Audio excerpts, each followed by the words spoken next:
What is going on, everybody? Again, back at you. Another Saturday edition of the Postgame Overreaction show, the POS. I'm your host, Paul Meharry. Joined alongside me, Blaine Gilmer, as he takes a trip back from Tennessee. Blaine, you were there in the stadium, got to see this 41-17 up close and personal. Tennessee tried to make it interesting, man. Georgia finished off, I think, my book showed minus 19. So it was close, but Tennessee tried. They tried their best to cover. I don't know if a team's covered against Georgia this year. I'll have to ask Dave McMahon about that later on. But Blaine, you were there inside Neyland Stadium. We were talking before the show, and you mentioned that Tennessee's offense was no joke, and I think that's the truth. No. Yeah, they have pros on that offense. Hendon Hooker is going to get a chance to play in the NFL. Velus Jones Jr. will play and be productive in the NFL. There are other receivers. Tillman will be an NFL receiver. I mean, he had 200 yards receiving against Georgia today, and that's just impressive output. And, you know, those guys with the tempo that they play, Josh Heupel's going to be able to get in guys that are excited about that style of offense. There's high schools out there all across the country that play that style of offense, and Josh Heupel's going to be able to recruit. I think with the trajectory, you know, with how things are going with Florida right now, Kentucky maybe on a high point right now, but you know how that cycles through with Kentucky. Tennessee could end up being that second team in the SEC East for the next 5-6 years or so, depending on how Heupel's able to get some more guys in the trenches in there through recruiting. You know, one of the big things, Blaine, walking away from this game for the Dawgs, going to be injuries. You know, Jalen Carter out. Nolan Smith there at the end. Sounds like, from everything that I've heard so far, kind of a hyperextension of his elbow, maybe. Something with the elbow there. You know, something's going on. Devontae Wyatt was down on the field, I want to say 3 or 4 times. That might have been by design. It might have been by design. I don't know. You know, there at the end, like I said, it's weird, right? Georgia, for whatever reason, their defense is so good, Blaine, that teams are like fighting to put up 20 points on them. They're really trying. It's pride, right? It's pride. You know, and I'm going to bring in Trent Smallwood. Trent, if you're ready, give me a thumbs up, man, so I know you're good. Trent's ready to roll with us. So we got Trent with us. Trent, I've talked to Blaine a little bit. He was inside the stadium. You were outside the stadium, inside your basement with like 5 TVs rolling. How'd the game look to you? 41-17. Initial thoughts as we get into this POS show this evening. Yeah, I thought Tennessee came out with a good game plan right off the bat to kind of get the crowd into it. And but I thought Georgia answering it with that offensive drive with a James Cook touchdown, and then I thought the turning point of the whole game was a Darian Kendrick interception, and really it was a bad throw, but that was going to be a forced throw either way. If he was throwing to the intended target, it was going to be a forced throw. So I thought it was I thought Georgia then settled down and was able to make some adjustments on defense, and you saw a big change. They brought Dan Jackson to move Chris Smith up to star, and they started, you know, guarding the little screen out there. They took an extra man out of the box, started guarding that little wide receiver screen they like to run, and it kind of forced their hand. You know, they wasn't running the ball. Hooker wasn't running the ball well, and Georgia was kind of putting a beating on him, and I think they just settled down and did what they did best, kind of dominate line of scrimmage and dominate on defense. And we've got a comment here from Eric Carvelli. Says, Paul, quit bringing up the negatives. My word, we just dominated a team that all week long the national media wanted to try to say that they were going to compete with us. 41-17. Eric, man, this is the overreaction show. It's the POS show. We've got to bring up the negatives, man. I know, man. Come on, Paul. I like it, though, Eric. I like it. I like your enthusiasm for the Dawgs, man. It was a great showing, really great showing by Georgia. Blaine, before we let you go, I know you got a long ride home, man. Any last thoughts, on this one? Just moving forward for the Dawgs, what do you look for out of this? Well, I just thought what Trent said right there when Dan Jackson came in at safety. You know, I mean, that was quick. That was early. It was early, and it was because Chris Smith was chewing Latavius Brini out in that game early on the field because there was multiple missed assignments. And here's the thing about Latavius Brini is a good run, defender. He's a good force player on the outside when he's, keeping containing stuff. But they trust Dan Jackson to do the job and be where he's supposed to be. And I think that's a constant thing you see with Kirby Smart and his staff. Who can they trust to do their job? You see it with Stetson Bennett. You see it with Dan Jackson. You saw it today when there was guys rolling out. They trusted a guy, Warren Brinson, who's not played a whole lot, to go in there and play and be productive. If this Georgia staff can trust you, you're going to have an opportunity to be on that field. And we trust Blaine Gilmer to be on the field for us for UGAsports.com as he was up in Neyland Stadium. Blaine, safe travels back home, my friend. That highway looks pretty clear.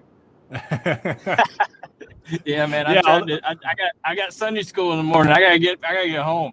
Hey, all the traffic might have cleared out a little bit before you, though. Seems like you're not running into much now. Those Tennessee fans left a little early. Let me tell you something. Jermaine Burton he made some lifelong enemies over there talking to some people behind the bench. So Burton was having a good time. Nice, Blaine. Well, hope you did too, man, and be safe, brother. We'll talk to you soon.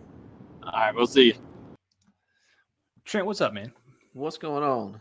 Man, I don't know. I just watched a game where Tennessee came out of the gate firing, and Georgia wasn't firing. And then I kind of had to stop myself for a second, Trent. I had to stop because I had a little Larry Munson in me. I'm not going to lie to you. I saw the ball rolling in the wrong direction, man.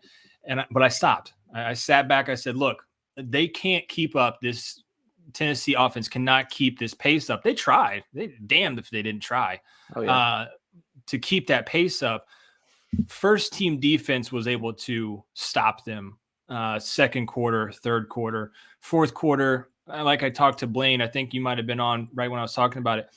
It's like these teams are fighting to get to 20 points against Georgia. That's what they're trying to do. It's like Blaine said, it's a pride thing, man. At this point, somebody wants to score 20 on Georgia. So they gave up the 7. Realistically, this is a 41-10 game. 41-17 is the final score, obviously. But if you're looking at it, through Georgia's first stringers, 41-10, I think you can walk away with your head held high. Let's get to some comments real quick. We've got a lot of folks in here. We appreciate you. If you're watching us, there is a way to join the conversation, guys. You can go into the description of the YouTube video, or if you're watching us on Facebook, go into the description, click the link, and then you can come on and with video or without, you can come on with just audio and we can chat with you that way. But we'd love to hear. If you're not willing to come on the show, no worries, no problem. You want to listen to us, that's cool. Drop into the chat where you're watching us from. We'll shout out the furthest away from Athens, Georgia in the chat. But let's get to some comments real quick. Trent, I see our man Ben Bachman is here. We'll bring him on in just a second. Let's see. Injury updates. A lot of folks are wondering. Injury news, injury updates. Q-Flow, what's up, man? Saw you right there. Erickson have the flu too? I don't know if Erickson had the flu, Trent. I don't know if he had the flu. I think if I would have got beat that bad in the first half, I would have had the flu too. I don't know if he had the flu, man. Hey, Ben, hold on 1 second. I'm going to bring Dane on, and then I'll get you, Ben. Look, Dane, did Warren Erickson had the flu? I don't know if he had the flu, man. Trent, go ahead. You were about to say something. No, I was about to say I can 100% see one reason or one of the reasons why Stetson's playing now. I mean, that the guard play is flipping atrocious. And who do we blame that on? I mean, you've recruited 5-star lineman after 5-star lineman after 5-star lineman. You should not have this bad offensive line play.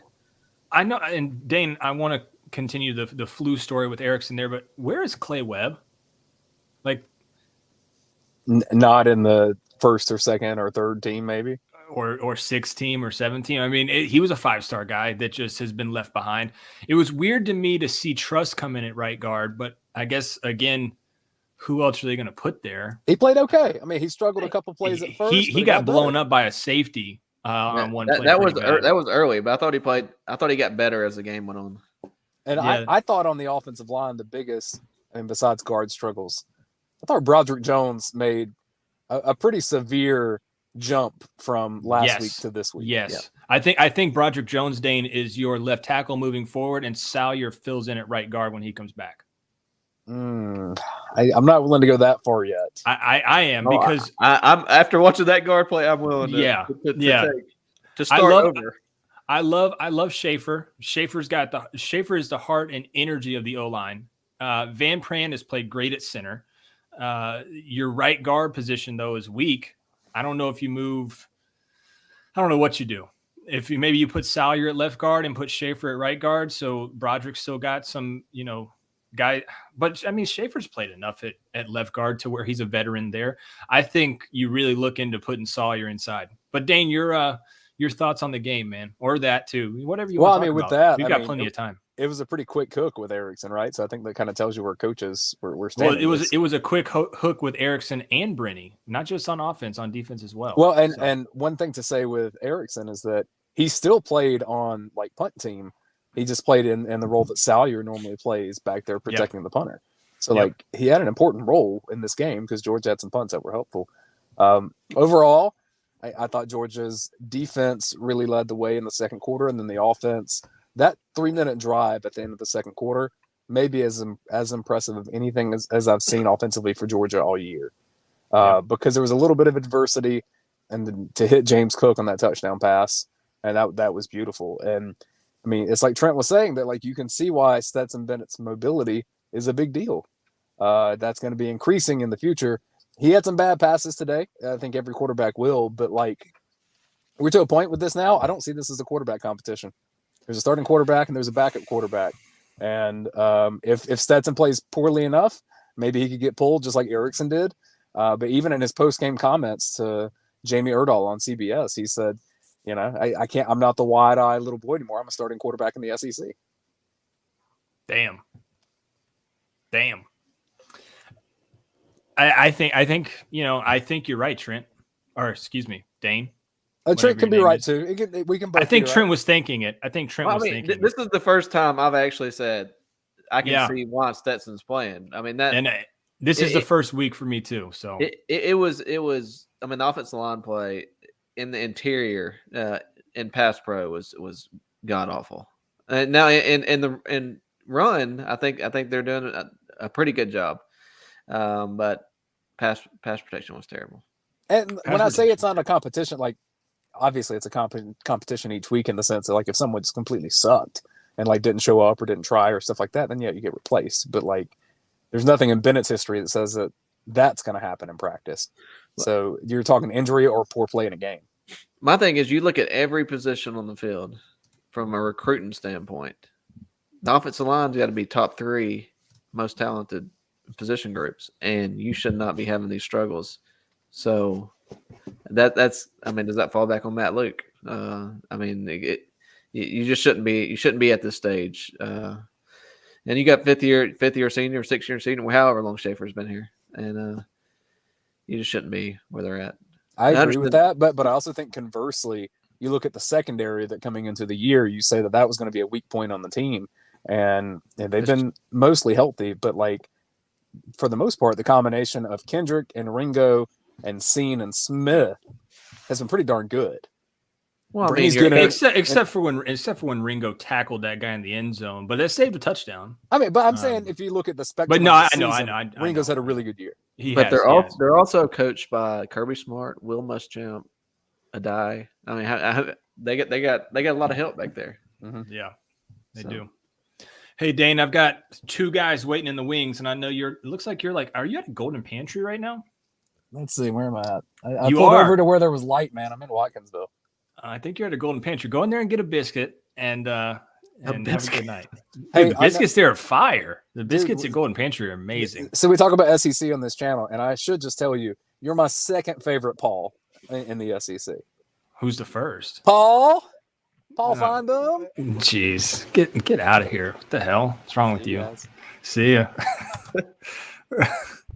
Roddy Nabolsi, Ben Bachman bringing in a duo, the deadly duo. What's going on, guys? I got to give it to Roddy. He's the biggest winner of the week. Literally everything. I mean, first off, his guy, James Cook, Stetson Bennett, the secondary being tested early. I mean, Roddy basically called everything, so I got to give it to him this week. What about the three? And thank you, I appreciate that. And it's not my guy. It's just, my guy James Cook. Yes, my guy. I was going to say, your guy I don't James have Cook. a guy. I just have a desire to see criteria. James Cook looked good equally, but yeah, James Cook. Yes, I'm definitely a fan there. I want to see him tear it up. But hey, three linebackers. You lose Adam Anderson. He's not available to you. And to see Nakobe Dean, Channing Tindall, Quay Walker take over, basically put all three of your inside linebackers on the field at the same time. That brilliant play calling there. I kind of mentioned in my 3-2-1 thinking it might happen.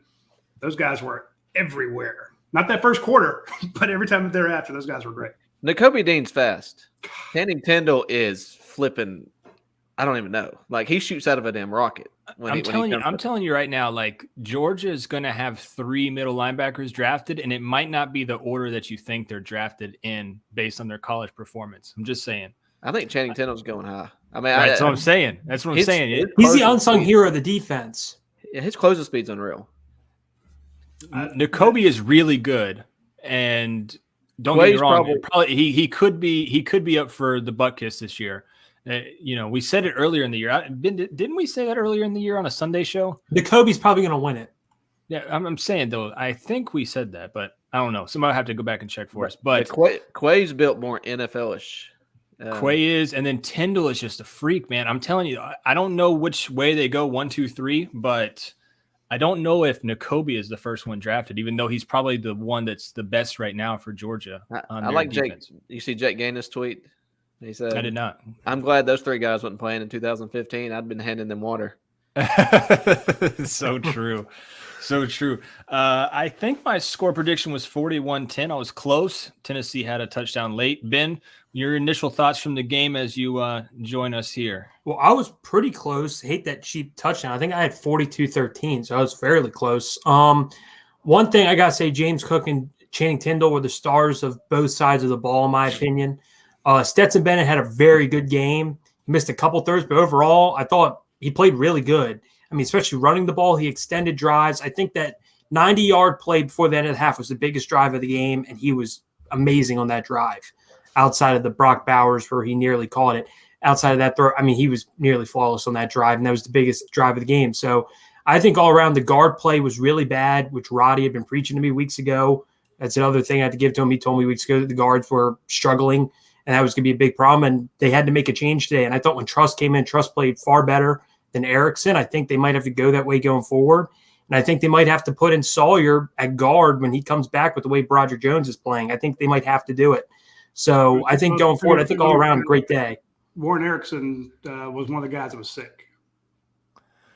But still, they pulled him pretty early. So I don't know. They also pulled Jalen Carter pretty early, too. But if you're sick, you're sick. There's guys up there with flu issues, so. He did play on like Dane said, he did play on the special teams. So we don't know that answer one way or another. That's true. I'm just saying it could be one of those situations where you're already down with Sawyer out on special teams. So you're like, okay, one of our premier guys is not here. Hey, Warren, we're going to sit you. We're going to bring in somebody else who came. And don't get me wrong, I like Xavier Truss. I think he's a great guy. This was a guy who helped you when you needed it. But it could have been one of those situations like, look, we're going to spell you. We're going to bring this other guy in. I mean, he could have been yanked for performance or because he was sick. I'm just saying, so let's don't get ahead of our skis here just in case, because I don't want to say, hey, he got yanked because he was doing poorly. But, yeah, there were plenty of times that the pass protection and hell, in the first half, the run blocking was even bad. Jesus. Yeah, it didn't look good. We got Bubba, guys. Let's bring Bubba on for a second. And then, Bubba, what's up, man? How about them hairy dogs, baby? Bubba, your profile picture looks great, brother. I know. Hey, I look at good. That's a beautiful family you got there, man. I look good in that cotton field, don't I? Yeah, I'm telling you what, you got a great looking lady there and a good looking son with you, Bubba. I'm just styling and profiling, baby. I'm telling you what. What you think about this game here, Bubba? Hey, the dogs, they can't play no defense. I mean, everybody said Tennessee, they get to them, score everybody. You know what them dogs did? They shut them down, baby. And hey, did you see that fullback Zamir White on that touchdown? Did you see that fullback? Yeah. lead blocking, that lead blocking for James Cook, he put us in the end zone, baby. Did you see We that? And did I tell you them Dogs are going to beat Florida? Did I tell you them Dogs will beat Florida by 24 or more? And what happened? They did that.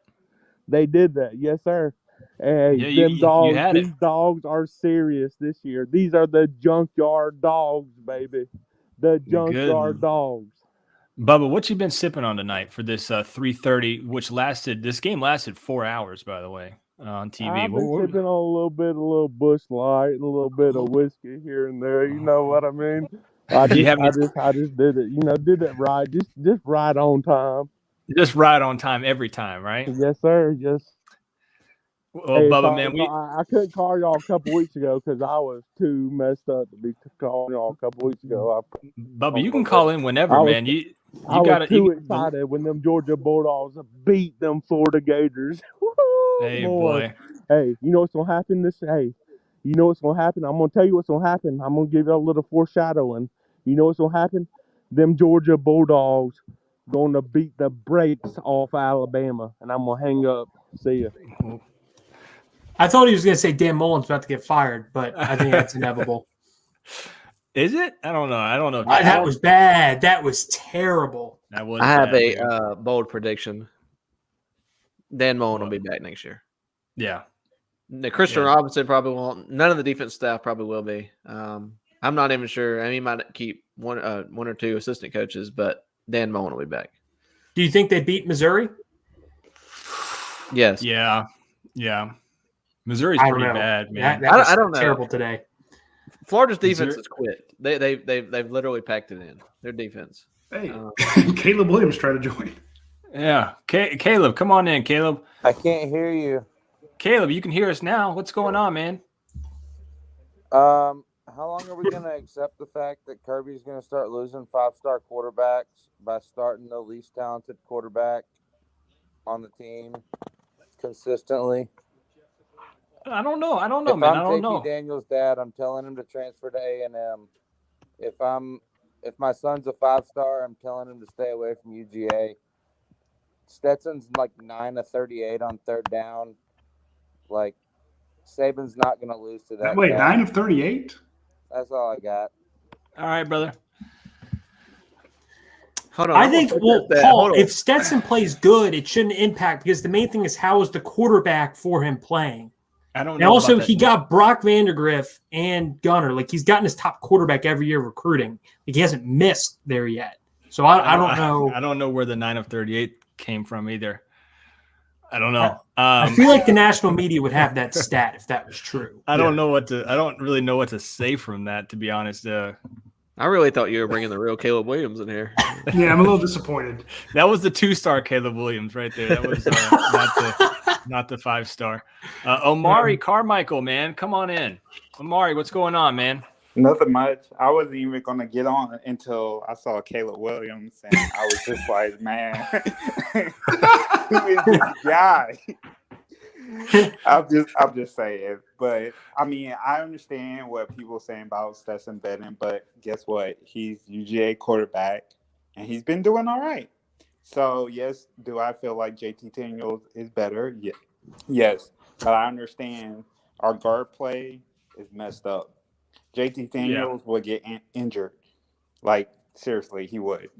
So why not have a mobile quarterback? Because the guard plays, I mean, I don't know if it's Warren Erickson or if it's Schaefer, because both of them kind of messed up tonight.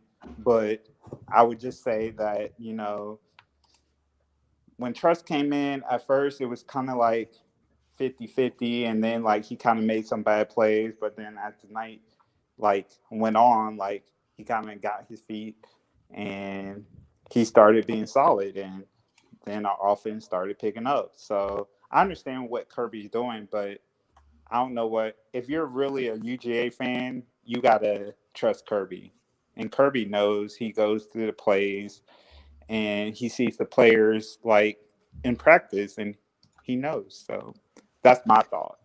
But whoever this guy, Caleb Williams, is, I don't know who he is, but he should by the way, never come. Yeah. on Caleb Williams' stats. Stetson is 17 of 29 on third down for 148 yards, 4 touchdowns, and on third down and 10 or longer, he's 5 of 7. So his stats were completely Dan Moley-ish. Hey, thank you, Mario, for joining the show. That was I really appreciate that. Also, I'm confused why he would want a quarterback to go to A&M. Like, why A&M? Isn't there a quarterback right now like Zach Calzada? Jimbo, baby. Jimbo, come on now. He's Here's the thing. Give me a different stat. Give me 10-0. You know, again, Georgia wins 41-17. It should have been 41-10. They gave up garbage. That's what I said. Yeah, it was really 41-10 if you want to be. It's 41-10 basically. Or hell, give them 41-21. I don't care. You win by 20 points. You win by 24. You win by 27. You kick their teeth in. You're 10-0.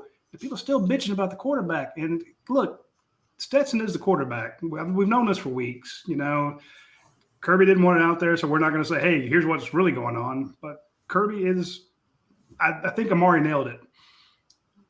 People kind of get on to me and say, hey, you're rooting for this guy, rooting for that guy. I'm not rooting for anybody. I'm trying to tell folks what's going on that we hear about in practice, what we hear about from the players' parents, from the staffers, from the people inside the Butts-Mehre building, inside the program. And they're like, look, this is what we're seeing on a daily basis. You know, this is what we're seeing and again, it's not just the totality. Yes, JT may be a better thrower, better passer, better quarterback, more accurate, whatever. And that's not to be dismissed lightly, but he was injured. And then they brought the other guy in. And there's the totality of your wide receivers that were available to you, top guys out, offensive line issues. I mean, you notice Stetson was covered in green dirt and green grass stains. Yeah, he was. You know, and this has happened in other weeks too. When you have one quarterback that's a lot more mobile than that, people go, well, it's mobility, and they just throw it out there. No, it is an issue. And the only reason to bring it up, Amari nails it. Again, we can second guess the coaches all day long, but Kirby's paid $7 million to make this decision, and he's going to win games. And if you're a 5-star quarterback, if you're Arch Manning, you're going, well, they're going to play the lesser quarterback. Arch Manning's freaking smart enough to understand what's going on at UGA when they turn to him and say, hey, this is why we chose this guy. And I guarantee you, Arch Manning, Gunnar Stockton, you know, they're going to say, oh, shit, that makes perfect sense. Well, when I get there, we're going to light it up through the air because that's how it's going to go. You know, you don't stop worrying about recruiting 4 years out versus – are you going to really question Kirby Smart on recruiting and 5-star quarterbacks when he signed 300 of them when Georgia hadn't signed one in forever? And he gets a 5-star quarterback every damn year, and you're going to freak out about that, the potential of it, because, again, maybe you need JT Daniels to beat Alabama. Maybe you need him to beat Ohio State. But you got him. He's there. Yeah, he's not going anywhere right now. Who have they missed on at quarterback that I can think of in recent memory since Kirby's been there? Everything's going back to Justin Fields, Jake Fromm. Everything goes back to that. I mean, it 100% that it goes back to that. And my question is, yes, Justin Fields was talented, but Jake Fromm was just coming off leading your team to the national championship. And you can't base everything on that. If he would have put in Fields and they would have lost that year, that would have looked even worse, that you benched a quarterback who as a freshman led you to a national championship. That's a great point. It would have made him look worse. I mean, that's the truth. Yeah. Here's the thing, and it's okay. It's okay to be on this bandwagon, which I'm probably on, that I feel like Stetson should have – I feel like JT probably should have been the quarterback. After watching today's performance of the offensive line and Stetson's ability to maneuver around, I think Trent and I both are heading up this bandwagon to where it's taken us 10 games, but we're coming around to it, you know, like it. And I think there's a lot of people right now that are of that same mindset where it's when the game started, you're like, oh, Stetson's out there again. Okay. All right. Well, here we go. Oh, Tennessee just scored. Oh, we're going to need JT to come back in this one. Tennessee's moving the ball at a rapid pace. And Stetson kind of dialed everything back. They went to the rushing attack. You know, they had troubles up front. And here we are. Back-to-back 3 and outs. Right. The back-to-back 3 and outs. It didn't look good. And it made those people. Some bad throws. Right. Yeah. There was one play. There was one play to McConkey. Yeah, to McConkey where I was like, JT makes that throw. I said it out loud. I was like, JT makes that throw. I mean, but there's also a throw like that today too. The pass down the sidelines to Bowers is probably a touchdown if it's led. I mean, it's the little things like that, but it's also JT probably takes 5 sacks today. That's exactly what I was getting at. Yeah, you're trading that in, and you see the mobility from Stetson, and I think there's a lot of people right now. We kind of have to maneuver around this. There's a lot of people that are coming on board to Stetson that weren't before this game, and I'm right there with them. So I feel where they're coming from. So let's just take it easy on them. They're dipping their feet in. Roddy's whole body's soaking wet. He's been there because his whole body's soaking wet. He's head to toe. He's been in the pool for a while. A lot of us are just dipping our toes in. We're up to our knees now. Let us get on in there. I think that that's where a lot of folks are at. If I'm wrong, tell me I'm wrong. But I think that's where a lot of folks are at with this. And I'll go back to this again. I hate when I get, and this is just a personal thing as a media guy. It pisses me off when someone says, "Oh, you're rooting for this guy. You're rooting for that." I'm not rooting for anybody. And they go, "Oh, you just want this story." I'm like, the story of the former walk-on quarterback. I'm fine. I'm fine telling JT Daniels flies across the country, transfers from USC, gets here, takes his guys on the summer back home to Cali, and recovers at UGA, has to sit that first year, leads the team to a national title, from California. That's a hell of a story. I'll be happy to write it. I'll be happy to write the one with the walk-on QB. I'm fine either way. The reason I've been defending Stetson is because some of the accusations are unfair. But then when he throws bad picks at Florida, and he had some missed throws today, call him out on those. But don't only call out the shit throws when he has ones that are on target. He threw some bullets today. Guys, he lets the ball fly before the guys even turn his back around to him. He hits that one in the corner to Cook. And people go, well, he doesn't throw for 300 yards. He doesn't throw. He's only completed 14 passes. Listen, you idiots.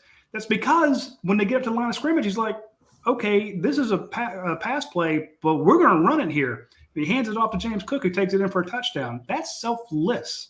That is not trying to build up his stats. And again, talking to the coaches, they're like, hey, on these RPOs, one of our guys is going to throw it every time.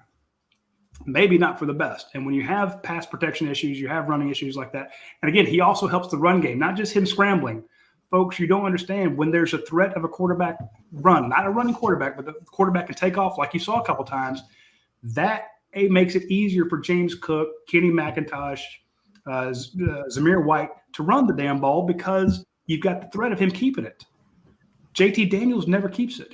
There's never a threat. The backside guy just comes crashing in and gets a tackle from behind. So, again, it's the totality of the team, the players available, the line, the mobility, the plays that you want to call that have led to Stetson being your quarterback. So, and again, with Jermaine Burton coming back, Marcus Roseman getting in there, if you get George Pickens back now, and if you could ever get to where you could drop back and protect, maybe you do. And again, you've got both. So the coaches are making the decision with who they think can help them win. And you just won 41-17. Enjoy it. But no, there were some bad throws, drive you crazy. But you're going to have bad throws. You're going to have great throws. But for the totality of what he gives you on the field, you're 10-0. And he's won most of those games for you. Trent, you with me with the kind of dipping your toes in the water on the Stetson thing? Are you coming along with me? Yeah, I mean, I think it's not at this point. It's not who's the better quarterback. It's who's the better quarterback for the system right now. And I think the better quarterback for the system is with the way the offensive line is and stuff. I think it's Stetson. Do I think he's a more talented passer than JT? JT is going to complete some of those balls that Stetson did. JT is by far the more accurate passer. He's the more talented passer. Stetson probably provides you more on this offense right there. Here we go. Clay Melton. Dawgs barely win if JT starts today. Oh. And I want to go with what Clay says. You saw how fast Tennessee was moving in that first quarter. I mean, there's some I don't know. Yeah, I don't know if I've ever seen it. I mean, is there an offense you can think of in recent memory they were moving so fast that you couldn't even look at the the replay at all. It kind of like Oregon a few years ago with Mariota and all them. How fast they were going. Maybe, yeah, Mariota probably. But I mean, damn, they were snapping the ball with 34 seconds left on the clock. Like, I don't know if I've seen that in a long time, especially in the SEC. I don't know if I've seen that. Offensively, they're going to be. I mean, moving forward, they're going to be hard to deal with. I mean, each and every year because of their. Hey, there is a good point there. You got to have the right quarterback to run that system. Right. Yes, very much so. That has a lot to do with it. And, you know, I don't think that system works as well if Joe Milton's in there. A lot of people at the beginning of the year were arguing that their best quarterback, who is from Georgia, really. Well, I mean, yeah, I don't know. But I want to go back to what the guy was saying about if what Jay Martin said, Dawgs win, or not Jay Martin. Who is it said all the sacks? Oh, I'll pull it back up. Clay Melton. You go back to that situation where you had those, you hand it off a couple times and you get nowhere. And then, okay, maybe you can complete that third down pass to Ladd McConkey. Maybe that's definitely a possibility. But again, give me the same criteria. What about those plays where there was no pass protection? Do you see JT scrambling and getting out of there? Throwing across his body on the run, all those rollouts. You're going to have to move the pocket when you can't protect. And they know they have to move the pocket. And so you put the guy in that can do it. If maybe he's not as accurate, I still think that's debatable. Or not arm strength. People, you can go back and forth. Look at the numbers; they're pretty damn tight. But you will have some give and take with every guy, and this is a guy who's getting it done for you. I think he's got plenty of arm strength. I mean, I don't think arm strength is the question. I think it's he's not accurate with the football at times. He is locked into that number one. I was just about to say the lock in number one target. But again. If that's the play call, like go to that pass to Fitzpatrick in the middle of the field, and was like, "Oh, look, this guy's open here on the flats." Well, that was by design. It's a one read. You're not looking all over the place. He's supposed to. We talked about this on the watch along. He's supposed to run a hooking up, and they played it, so you throw it away. It's just a lot of times people go, "Well, this guy was open over here." Well, the play's not designed, and the protection is not going to give you time to sit there and go through all these progressions. That's. Sometimes it's the play call. It's a one read. So it was not even a read. It's, hey, this is where we're going. It's predetermined. Other times he gets to go up to the line and say, hey, we're going to change out of this. And again, both quarterbacks are like that. There's a lot. I'll put it this way. There's a lot that goes on with the play call that we don't know. So speaking of that, I think Todd Monken, I thought he's had some questionable games as of coming into this game, but I thought he called a really good game today. On the other side of that, Tennessee going forward you got it moving after a while. First couple of drives weren't that healthy, but I didn't understand not attacking the middle of the field and getting to the edges. It took us so long for them to start going to the edges. It's like we're going to run inside zone against their strength. What about Tennessee? Hendon Hooker, fourth down. I think it was 24-10 still. And he throws it out of the back of the end zone, doesn't give his guys like a chance to catch the ball at all on that fourth down play. And then another fourth down, they got the ball back. I think it was still 24-10. I'll have to go through these drives while you guys are talking about it. And he scrambles and gets nowhere near. It was like 4th and 10. It gets nowhere near. I just thought that was kind of weird. Well, back-to-back downs for – On the scramble, I'm pretty sure that he got hit in a matter of like 0.2 seconds from Nakobe Dean, maybe, and he broke the sack, and Trayvon ended up tackling him. Yeah, downs. Yeah, it was just weird. It was weird. Yeah, it was. It doesn't tell me what the score was. I think it was still in the third quarter. Yeah, it was still 24-10 or something like that. And I said this, David. I said very Reggie Ball-like. Exactly. That's exactly what I said when he threw it out of the end zone right there. You got to give your guys a chance on that ball. He literally threw it out of the end zone on 4th down. So, hey, Georgia fans, you guys Stetson Bennett. He doesn't throw it out. Breaking news here. Breaking news? People have been asking about Nolan Smith. Yeah. I'm told it's not too bad. Nothing broken. It looked like a stinger the way the helmet came in there and hit at the elbow. I mean, it's kind of. Yeah, I said on the show I thought it was a stinger, but when they take them off like that, I think they probably went to do X-rays and they said nothing's broken. So it could be stink. I don't know, but it's just something just told it's not too bad. Don't know That's how good long he'll news. be out, if he'll be out, whatever. But just watching on the TV, it looked like they also Devontae Wyatt. It was like they were kind of talking back and forth. The trainers, it looked like nothing serious, but I don't know. Mm-hmm. I mean, he was down like 12 times, so who knows? Was Devontae just cramps? Maybe he came back in again. Yeah, I mean, No, I then think he he's fell fine. down. He fell down right there at the end as well. He didn't come back in left. after the knee injury. No, he was in one of the final 3 plays. He ran in. He did? ran in. Yeah, and then he fell out with like 26 seconds left in the game, and that's what they had to pause the game for. Was Wyatt down again? Yeah, his knee. he was He down didn't like come back 3 or in 4 after that. times. And Yeah. especially with all those guys, a lot of guys getting sick like that, and so few people to come in and help. Wyatt's in there all the time because Jalen Carter's out. He could have been, maybe he's got a little stomach bug or something. He could be losing fluids, playing way more snaps than he normally does. It'd be easy to cramp up. Hey, Roddy, Need a timeout. for the folks that don't know, when you travel on the road in SEC, it's a little different than when you're at home. So can you kind of describe what happens when you're on a road game in terms of your roster? So why these guys went and they might have been sick a little bit, but they thought they could play. But if you're at home, it might be a different story. Yeah, at home, you got your full roster. When you go on the road in an SEC game, you can only take 70 players. So you have 85 guys on scholarship. You can only take 70. Georgia doesn't even really have 70 players that they can travel with. They got so many guys banged up. You think about it. You took Jamari Sawyer. He's not going to play. You took Dominic Blaylock. He wasn't going to play.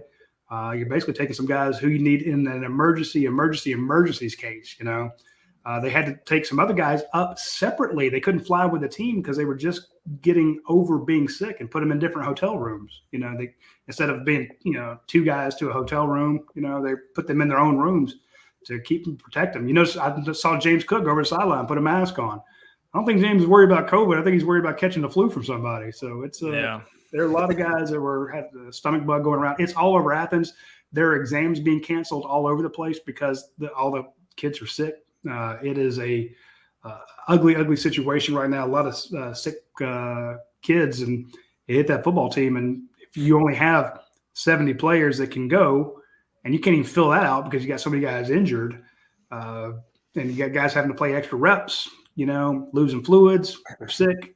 Yeah, there are cramps going on a lot, but sometimes you get a very fortuitous cramp, at a time that's kind of helpful for your defense to get their lineup together. Chuck Ward, a guy I trust over here on YouTube, said the last time Devontae looks like he hyperextended his knee. So maybe we can figure out. Probably no more on Devontae, I would say. If not on UGA Sports before Monday's press conference, we'll definitely know more, hopefully Monday, from Kirby on a lot of those guys. Jalen Carter being one, Erickson, those type of guys. So, hey, I'm going to try to talk to a source here, see if I can get some more on Nolan. I'll join y'all back in just a second. All right, man. Well, guys, the boss is gone, so we can start cussing now. Let's see here. Well, Ole Miss is up 13-0. They got stuffed 4th and goal at the 1 to go up 20-0 on A&M. Really? Florida beat Samford 70-52 in basketball. Dude, I saw that, man. I saw that scrolling across the bottom as while I was watching the game. Obviously, I watched it a little bit, but I really didn't care. I mean, the Florida, man, like what? I think, well, here's the thing. We keep saying Mullen might come back. His buyout's the same every year. His buyout's $12 million no matter what until his contract expires. So I don't know if Mullen just doesn't jet to the NFL himself this year. He wants to be there. I think it's obvious he wants to be there. Like that's what I'm saying. Just gets out on his own and who cares about the buyout? I mean, it's going to be a tough ending for Florida State. What happened with Florida State? Florida State and Miami they won. Came back. Florida State did win? They won on an illegal play on the last play. Really? So, they're 4-6. Florida State might give Florida a run for their Mullen. Or Florida, Missouri beat South Carolina today. Yeah. around the league in 60 seconds with Ben Bachman. Who else? I didn't even check any of the SEC scores before I got on. Yeah, 31-28 Missouri. All I know is I had a really nice 3-team parlay hit today, boys. Sacramento? What would that be? My 3-team parlay? Yeah. I can't tell you on here, man. But it hit very nice, 10-time parlay. So we're eating steak tomorrow, Ben, here in the Meharry house. We're eating some steak, we're eating some lobster. We could even have filet mignon. I mean, we had seafood. So you are a Maryland guy at heart, I guess. I would never. No, God, no. No, I personally don't like seafood, and I'm from here. I know. So hey, this is a big one. Like no real thing. John McGraw says, "Kudos to the Vols for saving their timeouts in garbage time." Seriously, most teams, and Trent and I talked about this, Ben. Every team, it seems like, is trying to get to 20 on Georgia. They want to be the first one to do it. And the Vols didn't use their timeouts when they could have. They're going up against Georgia's second string. You know, they could have made that, spread not as enticing for the Dogs. They're late, and Georgia holds on. So I think that's a little bit of respect for Heupel over there at Tennessee, for holding on to those timeouts. You know you're not going to win the game. He brought in a backup quarterback who hit a bomb. It was like, 54 yards or something like that? Paul, I know this might sound crazy, but do you think some of these other big schools should consider Heupel? I know it's just 1 year, but to have the offense that went from being one of the worst in the SEC to arguably top 2 or 3 in the SEC, it's pretty impressive to me.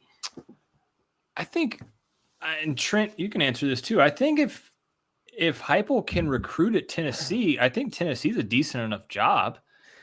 The problem with running the offense that he runs is you're leaving your defense on the field for forever. And you can be successful on offense, but you're going to lose a lot of games 49-42 or 49-35. And you run up against a defense that adjusts well, like Georgia did tonight. It doesn't matter who's playing, that offense can be stalled, and then you're in trouble because the defense is where they are. So I don't know. I think they're going to recruit. I think they're going to be okay. I think they're going to be an offense to deal with for the next however many years, however long he's there until they run him off. But it's they got to get better defensively. They got to. I mean, their recruits. They got to get better recruits on defense. Their linebackers are atrocious. Their safeties are very bad. I thought their defensive line played well, but other than that, it's pretty bad. Amari Carmichael says if you're LSU, you go after Heupel. Based off today, go after Aranda. Why not? Yeah, bring him back after they beat Oklahoma. What he's done at Baylor, and he was already there, and their defense has been the problem for LSU. And the O-line. Good night, Robert. Sorry, I just wanted to. So I had predicted Auburn to beat Alabama, but I see Bo Nix has a broken ankle. So yeah, so I'm gonna take that prediction back. TJ Finley going to throw for 500 on him. Mississippi State was one of my teams in my parlay, Ben. Just so you know, so was Baylor. So yes. Is Georgia the third team in your parlay? Maybe not. I don't know. Chip Crook says the score prediction would have had him in there. He took Charleston.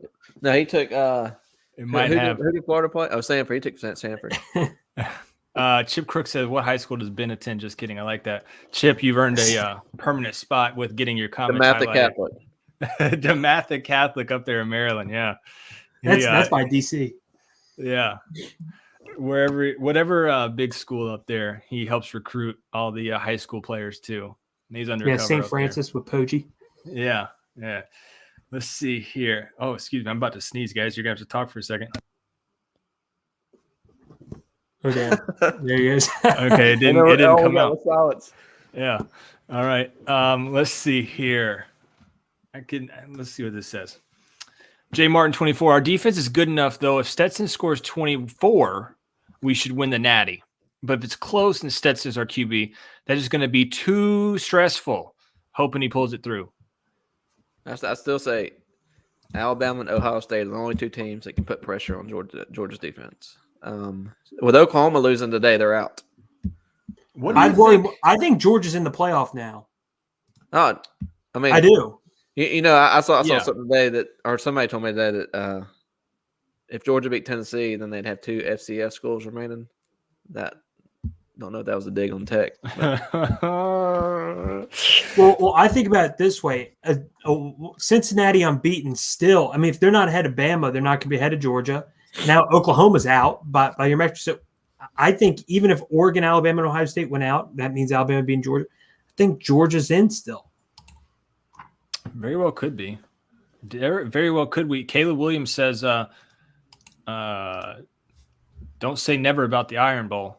Crazier things have happened in the Iron Bowl." Trent, just so you know. TJ Finley for the win. Be nice, be cool.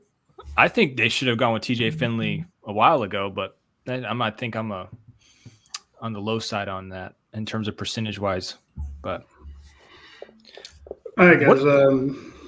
This is very, very again preliminary, but just talking to folks that were up in Knoxville, it kind of sounds like Nolan Smith is going to be okay. Again, I was told nothing's broken.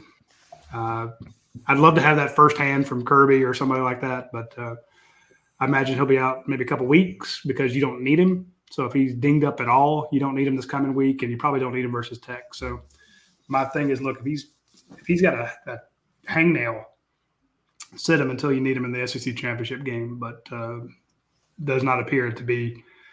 I know people are like, no, it's my guy. The season ending. He's going to be okay.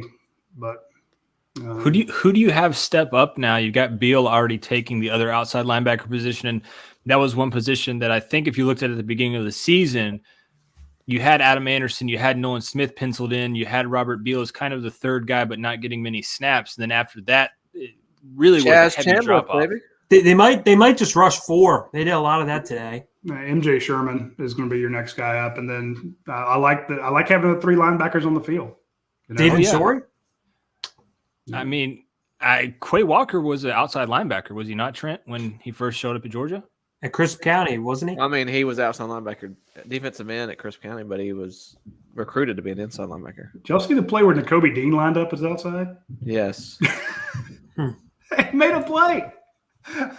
Wow. He broke the passing coverage for like the first half. He was only a linebacker with only person on the team with a pass breakup. So that was lights out. Hey, Roddy, Steve Conyers says, is there anyone who got injured that we are concerned about or that we should be concerned about so far? Not to my knowledge. I mean, if Nolan Smith is out for a week or so, it's that's injured and that you should be concerned about it, but it doesn't sound like it's a huge deal. Again, especially with the 2 games you have coming up. If you were about to play a big game, then you would be concerned about it. And I don't know what's going on with Devontae Wyatt. I worry about him and kind of want to know, who else is sick.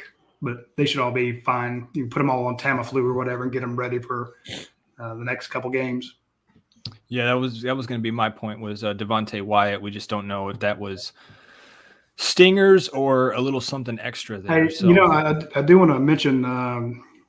I meant to tell you this show is actually going to be sponsored now by Rogue Apothecary.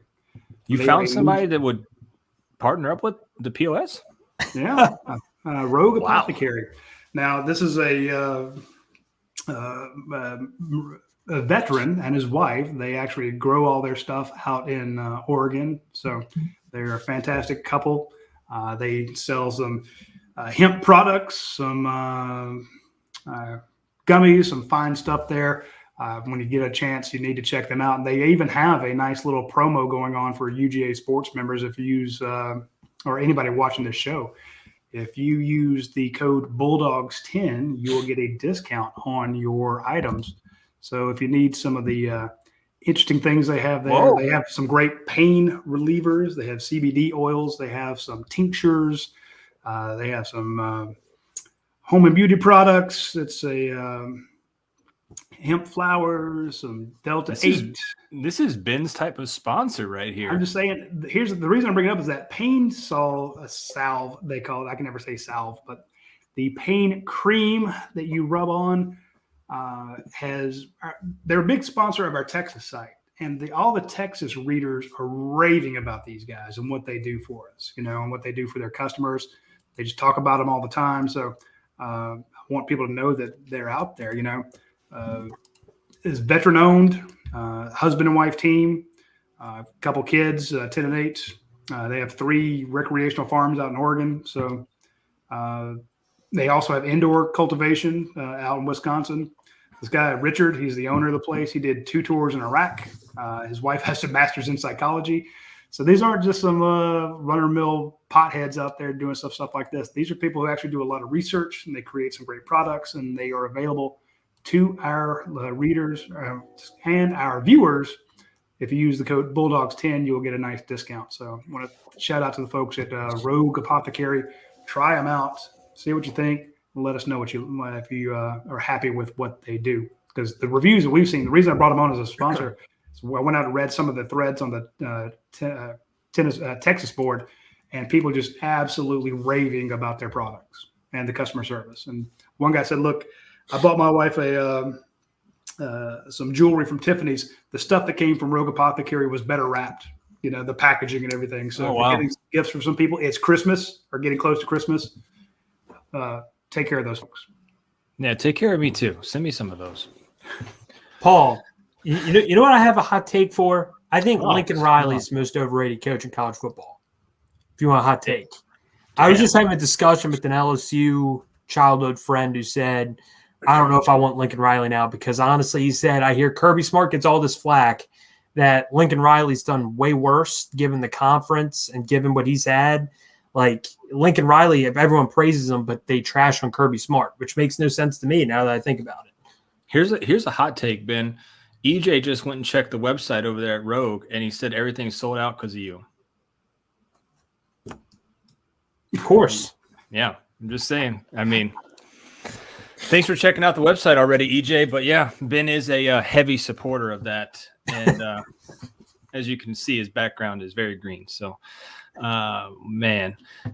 41-17, guys. 41-17 in Knoxville. Any other year besides this one, Georgia fans will be going crazy. The conversation is still kind of stuck on the quarterbacks, but I don't think it's really stuck on the quarterbacks that much anymore. Overall stats, guys, 17 of 29 for Bennett, 213 yards, a touchdown, no interceptions, a 59% completion rating, and a quarterback rating of 131.7. I'm going to bring these stats up for you guys here, see if you can see them. James Cook, 10 attempts, 104 yards. I think that ties his career high, if I'm not mistaken. Had 2 touchdowns on the ground with a 39-yard scamper there. Zamir got going a little bit late. Kenny Mack got himself on the board with a touchdown, as did Stetson on the ground. In terms of receiving, he had 1 touchdown for James Cook. A.D. Mitchell led the way, 5 receptions, 65 yards. A.D., you guys give me flack. He had 4 catches in a row. So yeah, he did. He did. On that long 90-yard drive. Brock, 2 catches for 23 yards. Would have liked to have seen him get a little bit more involved. He did hit 5 targets, so 7 most targets on the team. Just didn't haul those guys in. As for Tennessee, in terms of passing, Hooker, 24 of 37, 244 yards, a touchdown and an interception. And then Joe Milton came and kind of lit up the second team defense a little bit there with 1 play going for 54 yards. So rushing, look at that. Holy cow. 36 attempts, 55 yards for 1.5 a carry.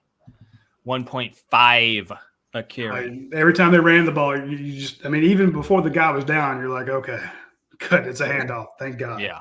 You're not going to run on this team, but they were really worried about the run early on. I didn't get it. They just. I think something else is Camarda averaged 51 yards a punt. Trent, will you let me get there? We're not even. I didn't know. I thought you were done. No, I'm not done yet. This is scroll down. Damn it! Hold on. Okay, I can't scroll. I've got to go back up. I'm not interested in what Tennessee receivers did. Here, special just for you. There you go. You wouldn't go in there. I was not going there. I was not at all. But we will for you. Jake Camarda, 5 punts, 254 yards. Damn, that's crazy. 51 yard per punt average. That's insane. I'm a little disappointed that I thought this was going to be a game where Georgia would get a big return, but I mentioned in the 3-2-1 column, you got to watch out for Velus Jones Jr., and he showed you exactly why. 20 yards on a kick return, 44. Didn't he have a punt return as well? He had it was like a 24-yard. Yeah, the long right there, 24-yard. Yeah, 24-yarder there. That's a field changer. So that's a guy that you got to watch out for.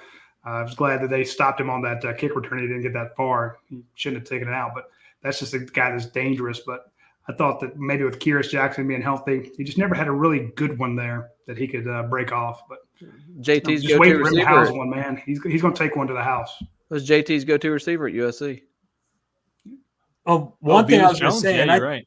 I think Cedric Tillman. I mean, I know a lot of his numbers were somewhat in garbage time with the Joe Milton had a couple deep balls to him, but still 200 yards. He's going to be in the NFL next year for sure. Him and those guys. Like, that's the thing I'm curious about with Tennessee. Does Hooker go pro next year? He's been in college for 5 years at least. They could lose their entire passing attack potentially. So that's one thing to watch long term. I think today was a opportunity for Hooker to kind of put his stamp on going to the NFL or not. I think he might be coming back. On the defensive side of the ball, Hooker, well, I mean, they all have the super senior year. So they can come back another year. I think even Stetson can come back another year if he wanted to. Hey, Stetson can come back 2 or 3 more years. Nobody knows. Stetson looks like he's 14. He can come back however long. What'd you say? I didn't hear you, Roddy. I said Stetson will come back next year and be your starting quarterback. Oh, God, don't start that. You're gonna 11 the whole UGA fan. November 13th, 2021. Roddy calls a shot. Who the UGA fans want the most? They want Brock, you assume? That'll be it. So anybody not named Stetson. Then it's Stetson and Brock fighting for it. Brock gets the starting nod, then Brandon Stetson Griffin. comes in, and I think whenever Brock gets the job, he's going to keep it. Brandon Griffin just shouts no in the chat. On the defense deliver in 2022. I'm probably going to agree with Roddy, but I think if Brock ever gets what are you guys doing? Let me finish these defensive stats so I can get these things off of here. You guys are talking crazy. We got Dave McMahon waiting in the wings. You mentioned Arch Manning. Wasn't he in Knoxville today? Was he? I believe so. I don't know. 11 tackles for Nakobe, 5 solos. Tyndall had 6 solos, 3 sacks. 3 sacks for Kendall. And a forced fumble for Nakobe. Another forced fumble there by Kenny. When did that happen? Did I miss that? By Kenny McIntosh? Oh, it was on a punt return. I figured as much. And Tennessee recovered it. Okay. But I guess they didn't count it. Tackles for loss. Georgia finished with 9 tackles for loss. 6 sacks. 6 sacks almost turned into a Clemson-type performance. You had 1 from Nakobe, 3 from Tyndall, a half from old Chavs, Chambliss, Warren Brinson with a half, and Robert Beal.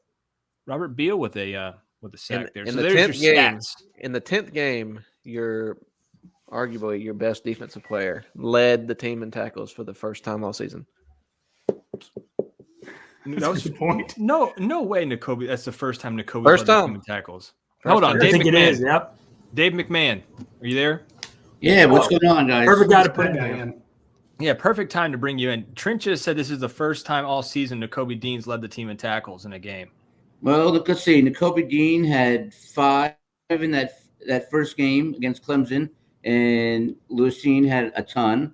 If you want to go, we're just worried about Nakobe here. Yep, I know. I'm going through each one for you.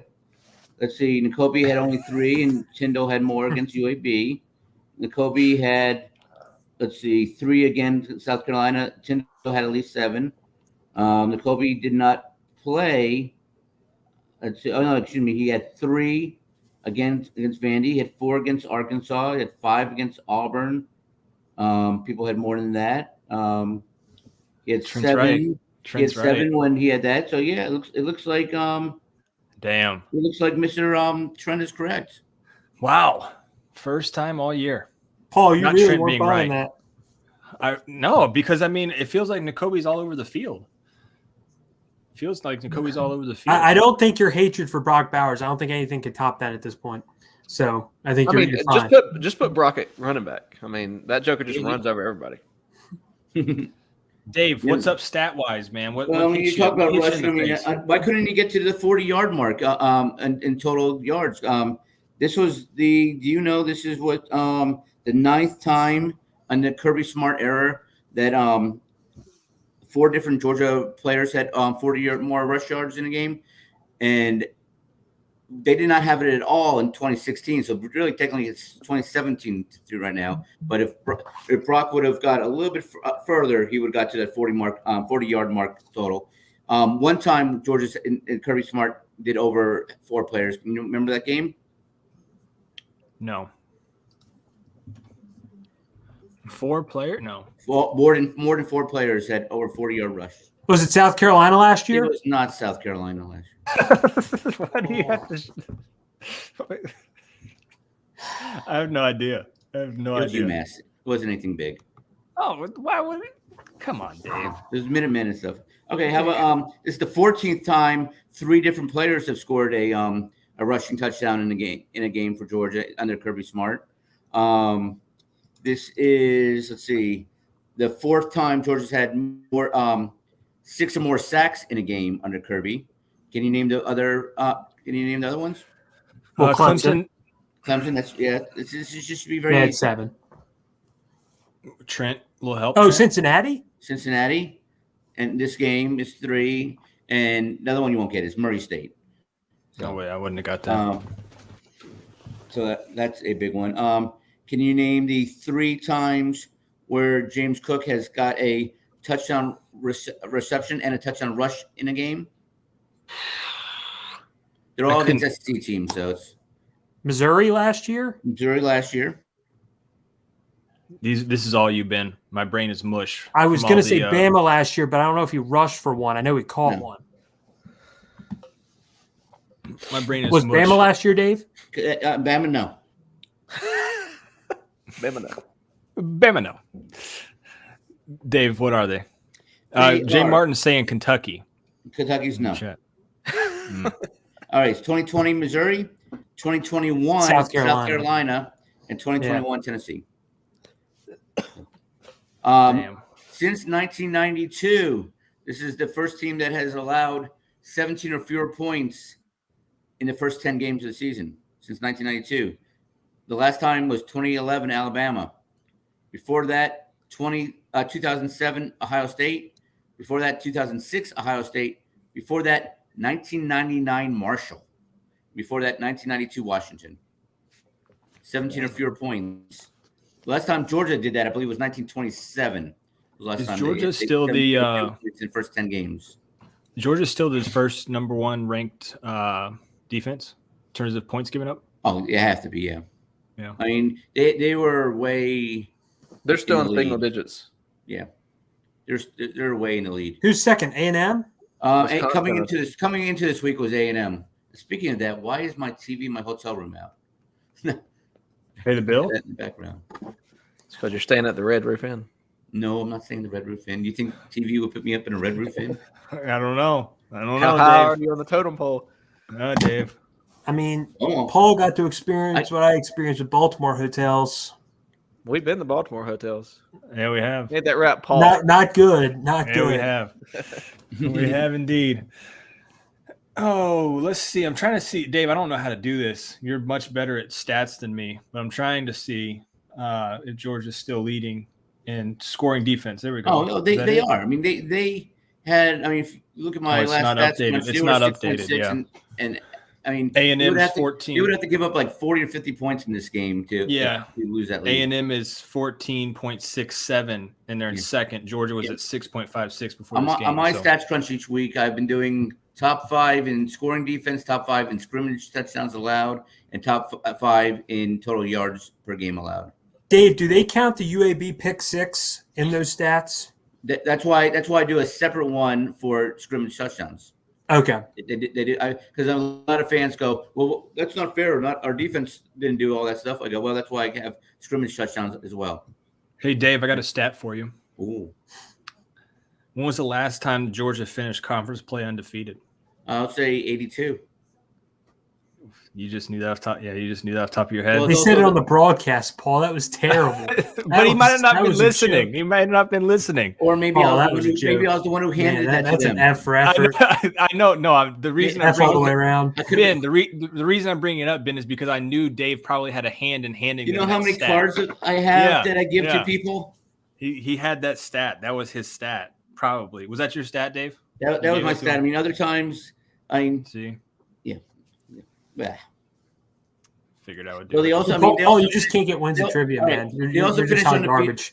They also finished undefeated in the SEC. I mean, obviously, the conference championship does not count as an official SEC game, even though it is. But other times they finished perfect in the SEC. Were 1946, 1948, 1959, 1980, 1981, 82, and 2021 were the only undefeated SEC seasons. Hey, Dave, did you see any golf balls in the stands today? No golf balls, and thankfully, no mustard. I mean, did you see that Tennessee receiver at the end run through them folding chairs? Dangerous. Oh, yeah, I did see that at the end. Yeah, folding chairs are not. Metal By the way, balls. you mentioned Tillman earlier. That was the fourth time Georgia's allowed a 200 yards receiving in a game. And the second time against an SEC team. You remember the last one? You guys talked about it a while back. Remember Andy Isabella for UMass? Yes, I do. Yes, he was good. Yeah, he was a little yeah, guy. he was. He's playing for the Cardinals now. He's playing for Arizona Cardinals.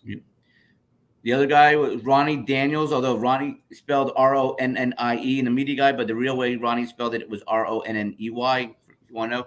And then the player with the most receiving yards ever against Georgia was Andre Rison in the Vince Dooley's last game in the Gator Bowl.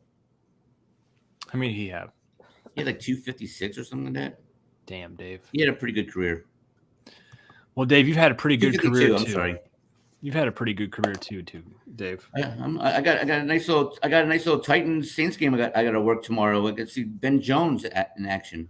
There you go, baby. There you go. Well, we appreciate you, Big Dave, for jumping on with us and throwing us some stats, and then me throwing the same stat back to you that you threw to us in the broadcast. You like that? Like a statception. There we go. All right, Dave. We'll holler at you, my friend. Thanks for calling in, brother. Bye, y'all. See ya. Let's see if we can add. Let's get Roddy back in here. Get Ben back in here. You didn't like how I threw the stat back to him there, Ben? No, Paul, that's F for effort. It's terrible. It's a joke. It's hot garbage. It's like you've always been in trivia, Paul. Jeez. Let's see here. We've got some questions coming in. Trying to pick one. Here we go. How much do you think the offense changes if Pickens comes back? I'd say a lot. I mean, you just got to throw him the ball a lot. Yeah. AD Mitchell probably wouldn't see the field as much, I would think. He probably takes over for AD. Hey, he had a hell of a game tonight. AD? Mm-hmm. Yeah. You go back to last week when he missed 2, and they had him. I think they listed him like 4 drops. I only remember 2 drops, but he struggled versus Florida. That was a hell of a catch on 3rd down where he got his arms up under the ball. Again, bad throw. You know, you're going to get some of those with Stetson Bennett, but you're also going to get some good ones. But that's what you need those, again, team effort. You need guys like that. Go back to that crazy catch Kenny McIntosh had, on that wheel route that was a bad throw. You need guys to save your ass like that. But A.D. Mitchell had played a hell of a game tonight. And I don't say it's because Burton and Rosemary were breathing down his neck. I don't know exactly how it worked out, but that was a guy who was – you're in danger of losing a starting spot with those guys coming back, but he played lights out tonight, and I think we should give him credit, even though because people were giving him shit last week when he had those drops. J Martin 24 says, even if Pickens comes back, guys, Stetson's not going to throw him the ball. Emoji hand over the forehead. Why not? Because it's freaking emoji hand over the forehead, dude. That's why. not. Well, that's a good reason. Yeah. The one guy doesn't seem to throw a lot to is Burton for whatever reason. Maybe because he's still danged. I don't know. Look, I'm telling you, Burton was at his best. He threw them all week last week. Yeah, last week he did. Got almost 3 3 times. touchdowns. Yeah, and he almost had 3 touchdowns. That's the most he's ever thrown to him is 3 times in a game.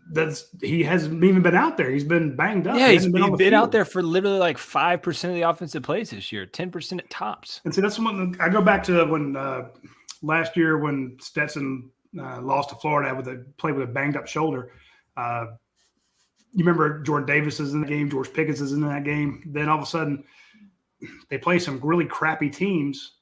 Jordan Davis comes back. George Pickens comes back. JT Daniels gets his first start. He's throwing to George Pickens. George Pickens is making all these amazing plays. Everyone's like, wow, this is what we needed. Well, shit, if you have a guy like George Pickens in the game, that makes the offense a lot different. So I would love to actually see JT Daniels. He doesn't throw for 300 yards. Well, give him Burton and give him Pickens. Give him guys like that. That's not a shot against McConkey or those guys, but get an absolute burner out there. Get Harry and Smith healthy, So, Daniel McClendon asked how many targets. He's doing a lot with less when on the offense. You don't have your top wide receivers. You don't have Don Blaylock. You don't have George Pickens. You didn't have Jermaine Burton for most of the season. You haven't had Arian Smith for most of the season. You haven't had Marcus Rosemary-Jackson for huge chunks of the season. You're having to do it with Ladd McConkey and A.D. Mitchell.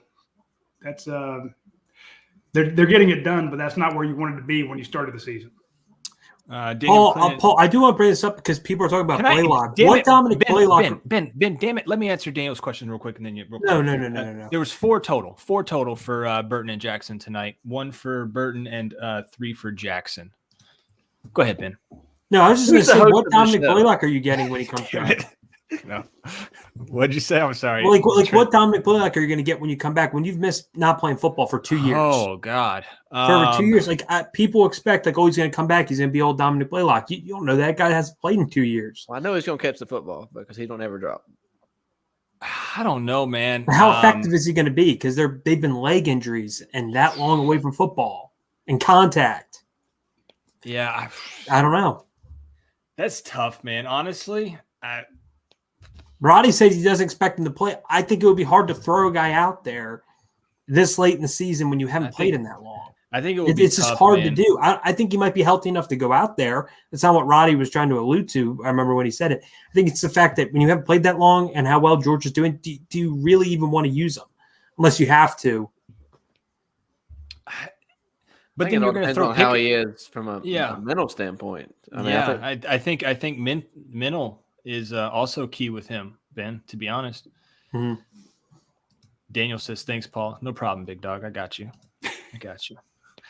Dario Flavio, I hope you're real. If you're not, I'm going to get you out of here very quickly, but you're going to join the show. Dario, what's up, man? George just winning the Dario's not real. I don't know. I don't know why. He to sing. Yeah, he might have been singing. Dario, maybe call back a little later. We'll talk to you then. Call back after 10. Yeah. Call back after 10. We'll answer for sure. Oh man, let's see here. Jay Martin, personally feel more confident with JT. Rooting for Stetson is rooting for the underdog, and it's no reason we should be playing the underdog role this year, dude. Hey, Stetson's like Will Smith with the Braves. As long as he gets you a ring, it don't matter. Oh, I like that comparison. Nobody really liked Will Smith, but damn, he played good in the World Series and the postseason. Didn't give up a run. So the most hated people in Georgia the last 3 months have been Stetson Bennett and Will Smith. Yeah. One's got a ring. One's 10-0. Yeah. Trent bringing the fire from the bottom right of the show tonight. Half the show label taken up. His Hey, Fred wants somebody to call Coach Don. Has he gone to bed yet, or can we get Coach Don on the show? No, Coach Don will be up watching a lot of football. Yeah. I will say if people missed the watch along show today, you missed a clinic. He called the reverses before they happened. He called sacks before they happened. He called this is going to be a pitch into the boundary. It was a pitch into the boundary. I mean, it really felt like he had watched the game previously, in the future, and had, came back. It was mind-boggling. He's like, then he goes, all right, let me see how they're going to line up. I'll tell you what's going to happen.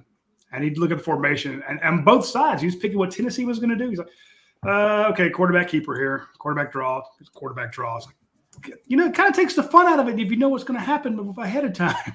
Jeff Dyer said he called the sack for Chaz. Do you remember that? He absolutely did. Yeah. He called that, ended around to Burton. It's Brock Bowers right before it happened.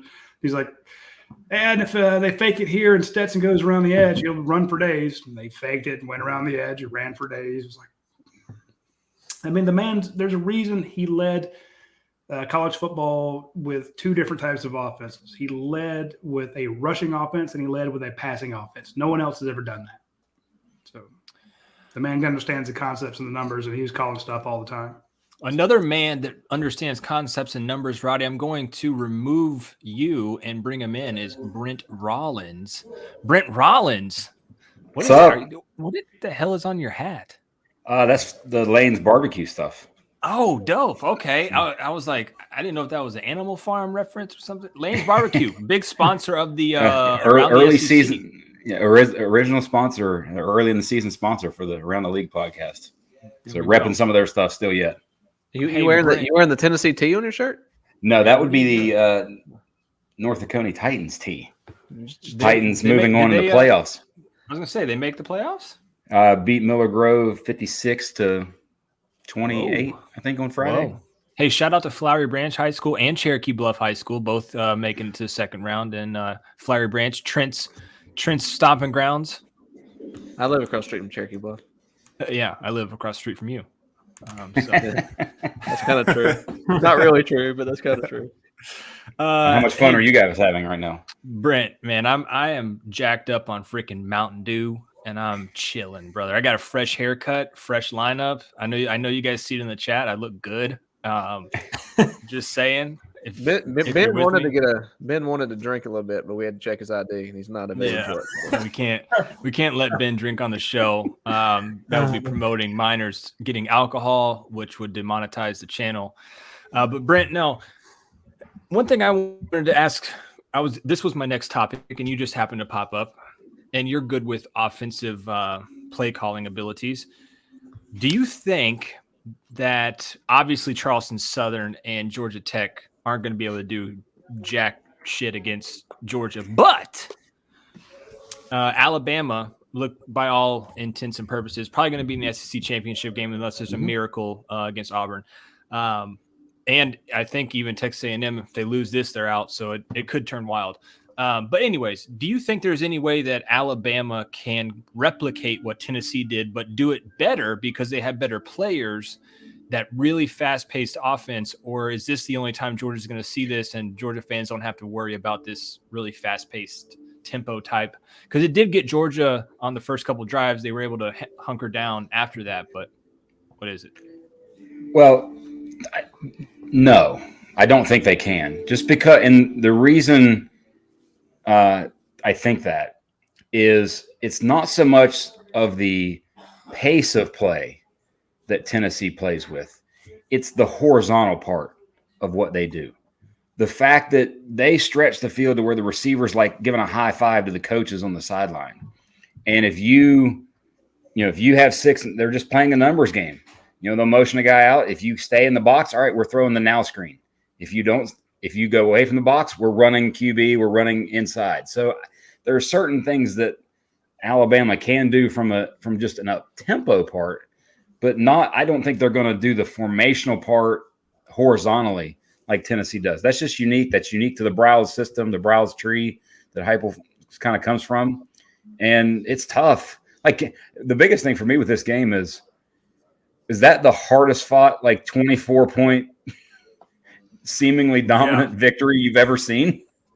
Yeah, it did not feel like a 41-17 game, and it really wasn't for most of the game. It was 24-10, and you were waiting for that other shoe to drop for Tennessee. We talked about Hooker throwing it out of bounds on the fourth down. Like, what the hell are you doing?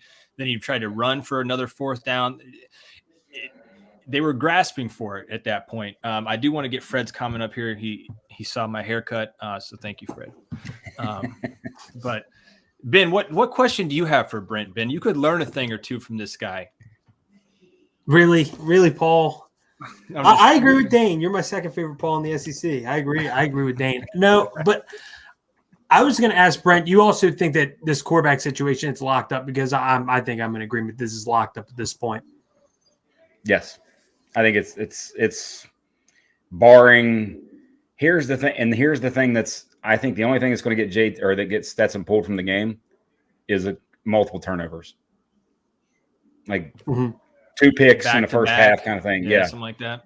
One, I don't think, one, or like if it's, an SEC championship game, throws 1 pick, I don't think that happens. But once the second turnover happens, then I think you see him there. But, with the whole dynamic of him, I think what you've seen in their true tests on the road at Auburn and now at Tennessee, the Georgia or the Florida game is a little different. But Monken is going to say, look, Stetson, we're going to – the amount of unblocked defenders they left tonight to actually read and let him be a possibility of keeping exponentially higher than what it was before. Like even some of the stuff against Missouri. And I think a lot of it is we don't have to. We know we're going to beat these teams just playing sort of normal. So when you play in a game that you have to have certain things, the governor comes off of Stetson from a running game perspective. 5 of his 6 runs for first downs tonight.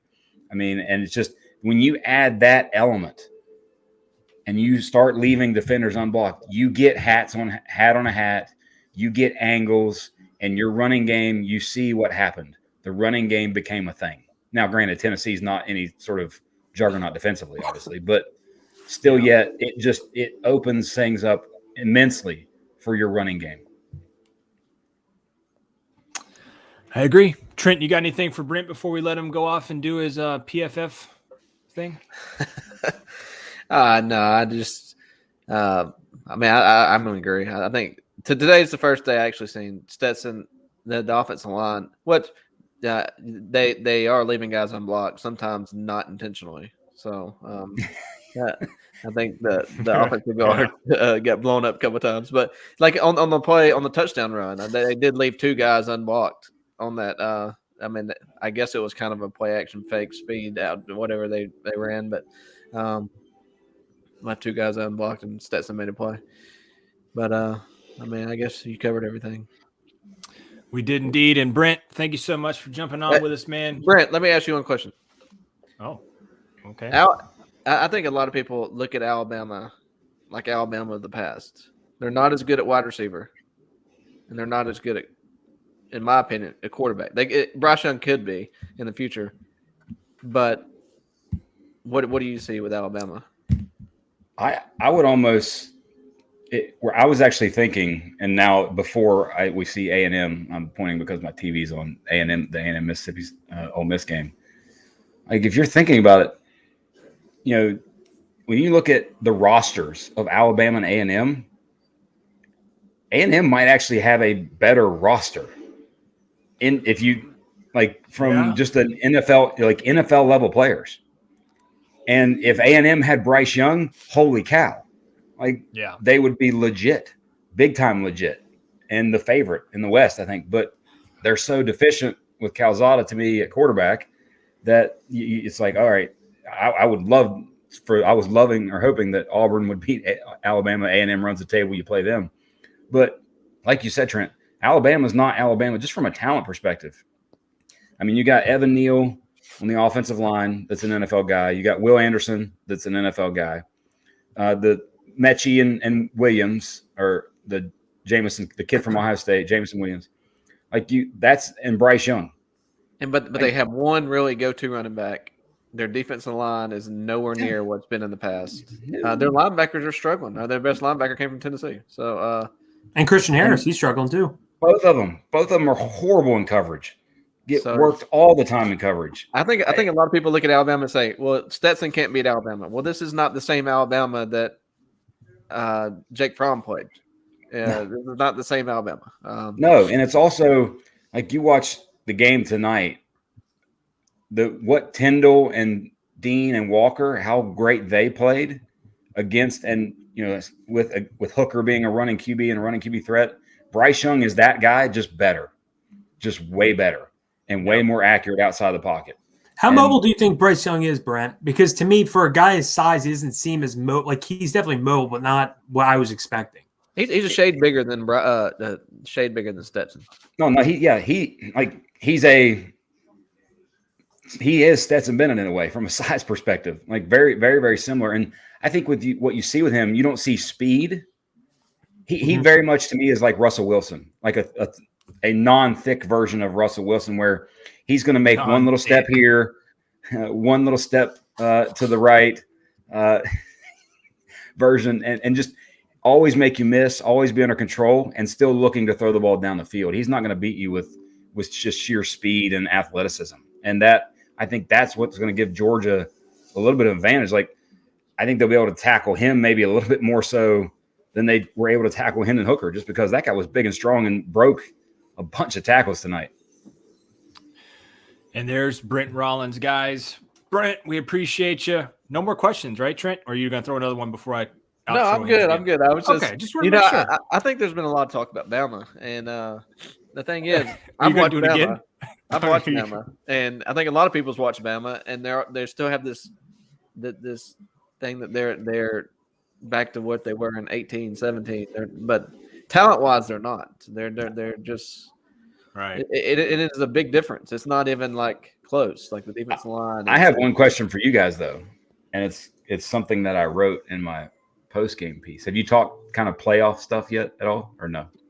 Not yet. I said I think Georgia's locked in now. Because that's what I wrote. That's exactly what I wrote. That Oklahoma losing, to me, there's no way now the committee's going to take, you get these next two wins. You go into that game undefeated. There's no way now they're going to take their definitive number one team and drop them to 5. The only possibility to me of Georgia falling out of the playoff was, losing to Alabama, Oregon being a one-loss champion, Ohio State being a one-loss champion, and Oklahoma being an undefeated conference champion. Now that's not going to happen. The Big 12 is assured of at least a one-loss champion. I think this win plus the Oklahoma loss and going in undefeated, I think they're definitively in. There we go. And you're one loss away from having Cincinnati in.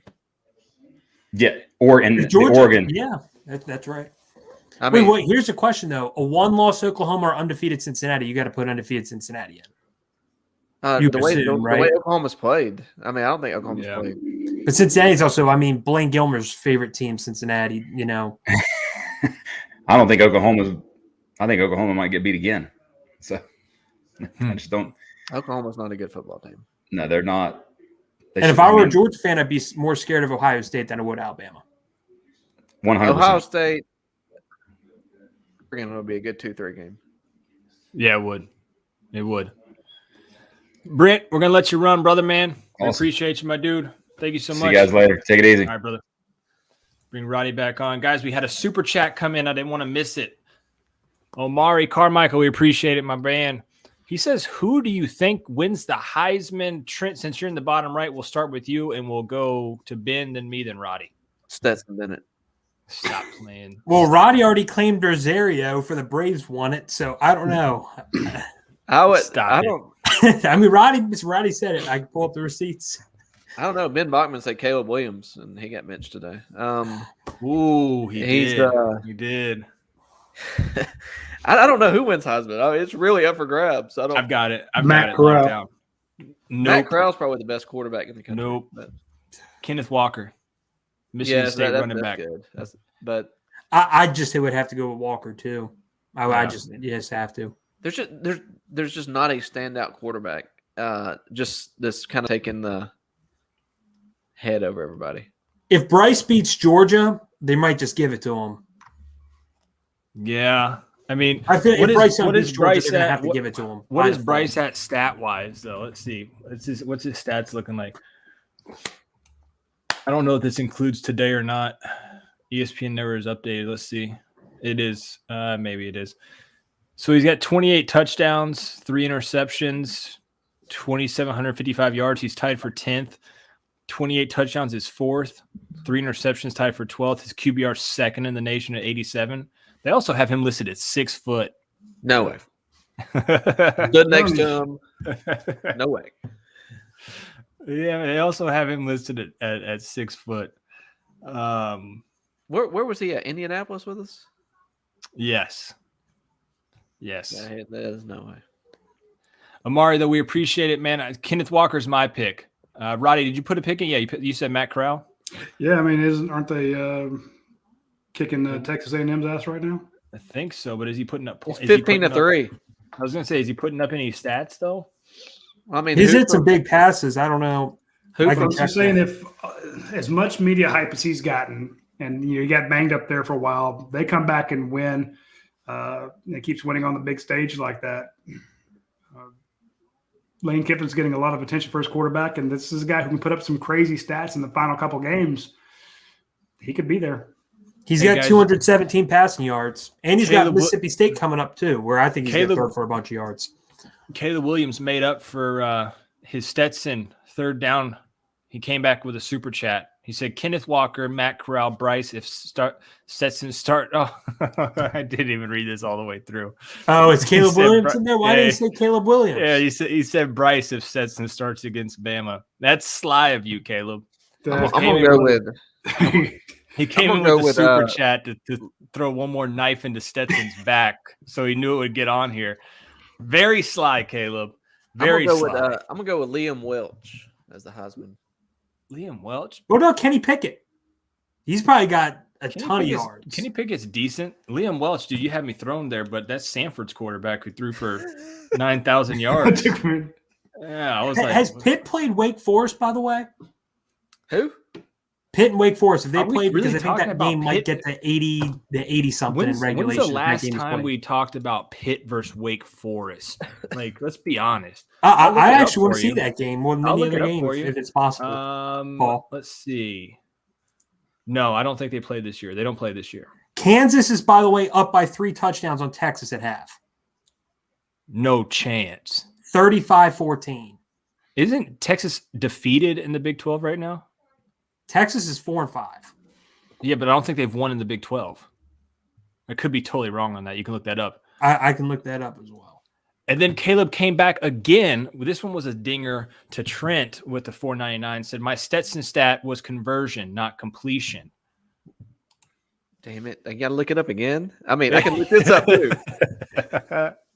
Hey, Paul, Caleb they beat TCU by 5. Okay, cool. So hey, let's go back to this third down thing here. Who the hell cares if you're getting it done on first and second down? I mean, if you're going to pick one stat where one guy's not getting it done as much, but you're still winning 41-10, my pet peeve is people that bitch about a certain stat to prove that this quarterback or that quarterback needs to be in there. Okay, so let's pick a one stat, one area where the guy that you want is better than the guy that's in there. Fine. Now talk about all the other stats where the guy that's in there is better than the guy that you want. You know, it's just the thing about somebody was getting on my case about 300-yard passing games. He hasn't had a 300-yard passing game. Well, let's go back and look at how many of those games earlier this year you weren't throwing in the ball in the fourth quarter. You're basically just running it. You know, you could leave him in there and he could throw for 400 yards. You know, Stetson could throw for 400 yards. That matters. Could Stetson throw for 400 yards that game? Roddy's got a point. If you put up over 40 points and they were like 13 yards away from 500 yards, you take that every single time. You take that. Yeah, there's going to be little things you can nitpick. That's every offense. I agree. That's why we're here. If you weren't blowing teams out, maybe your quarterback would have a 300-plus yard game. And in other games where JT's in there and he's throwing for 300-plus yards, you're not running for as many. You know, and the run game is worse. So you can say, well, when JT's in there, the passing game is a whole lot better. Yeah, because on those RPOs, he's choosing to throw it, and he throws it a lot. They throw it all over the place. You put Stetson there, sometimes he checks to the run because it's the better play call, and you're blowing teams out. You're being successful. So don't come with the 300 this or that. Again, I'm not trying to defend Stetson. I'm just saying don't use one stat as your justification when you won't give its context. Well, he hasn't thrown for 300. Are you saying he can't throw for 300 yards? Because that's bullshit. He's only completed 14 passes. What, you think he can't throw for 30? You know how many times this kid throws in practice? He can throw it 30, 40, 50 times. He's only thrown the ball like 3 times in the fourth quarter. Hey, like the only time it was a close game in the fourth quarter was Clemson, and he didn't play that game. Caleb has found doesn't even have to throw in the fourth quarter. Caleb has found a way to get on the show, guys, and it's by doing a super chat to diss Stetson, and we're throwing it back to him. He said, "Name a stat that's not rushing yards where Stetson's better than JT. Name a stat." QB rating.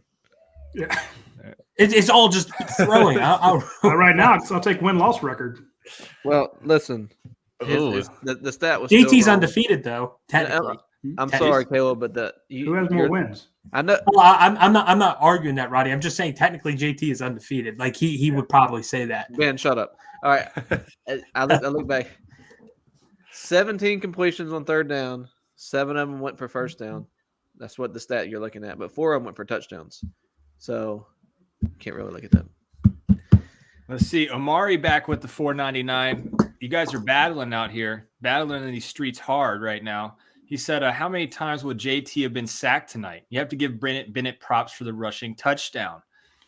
I think, Trent, didn't you say like 5 or 6 times you think he would have been sacked tonight? He threw like 3 balls at the running back's feet that he had immediate pressure. And there's no way. Smart plays, those. They're definitely smart plays. There's no way JT gets the ball away. I mean, the ball that's in his lap before he even gets there. So, I would say 4 or 5 at least he gets sacked. Well, and again, I want to go back to the concept there. Besides running, where's he better? Why take away the one thing he did to save your ass? It's like, well, besides the being shot in the assassination, how was the play, Miss Lincoln? Come on. It's just, Jesus. You don't take out the most important thing that happened, or not just the most important thing, but a huge part of the reason this guy's in there versus that guy. I get that you want one guy over the other. That makes perfect sense. But at least judge them equally, Did you use the same criteria for both? And then in that case, one has better this versus the other guy's that. But he went with the pro style in 17 or 18, and y'all wanted the dual threat. He went with the dual threat in 21, and y'all want the pro style. All right, that's a good point too. Ben, your camera is a little off focus there, man. Just want to let you know. But let's see here. Here's a good point by Fred F. He says, we'll never see a team like this again, and fans should appreciate this. It's almost over. We have to trust Coach Smart, is what he said.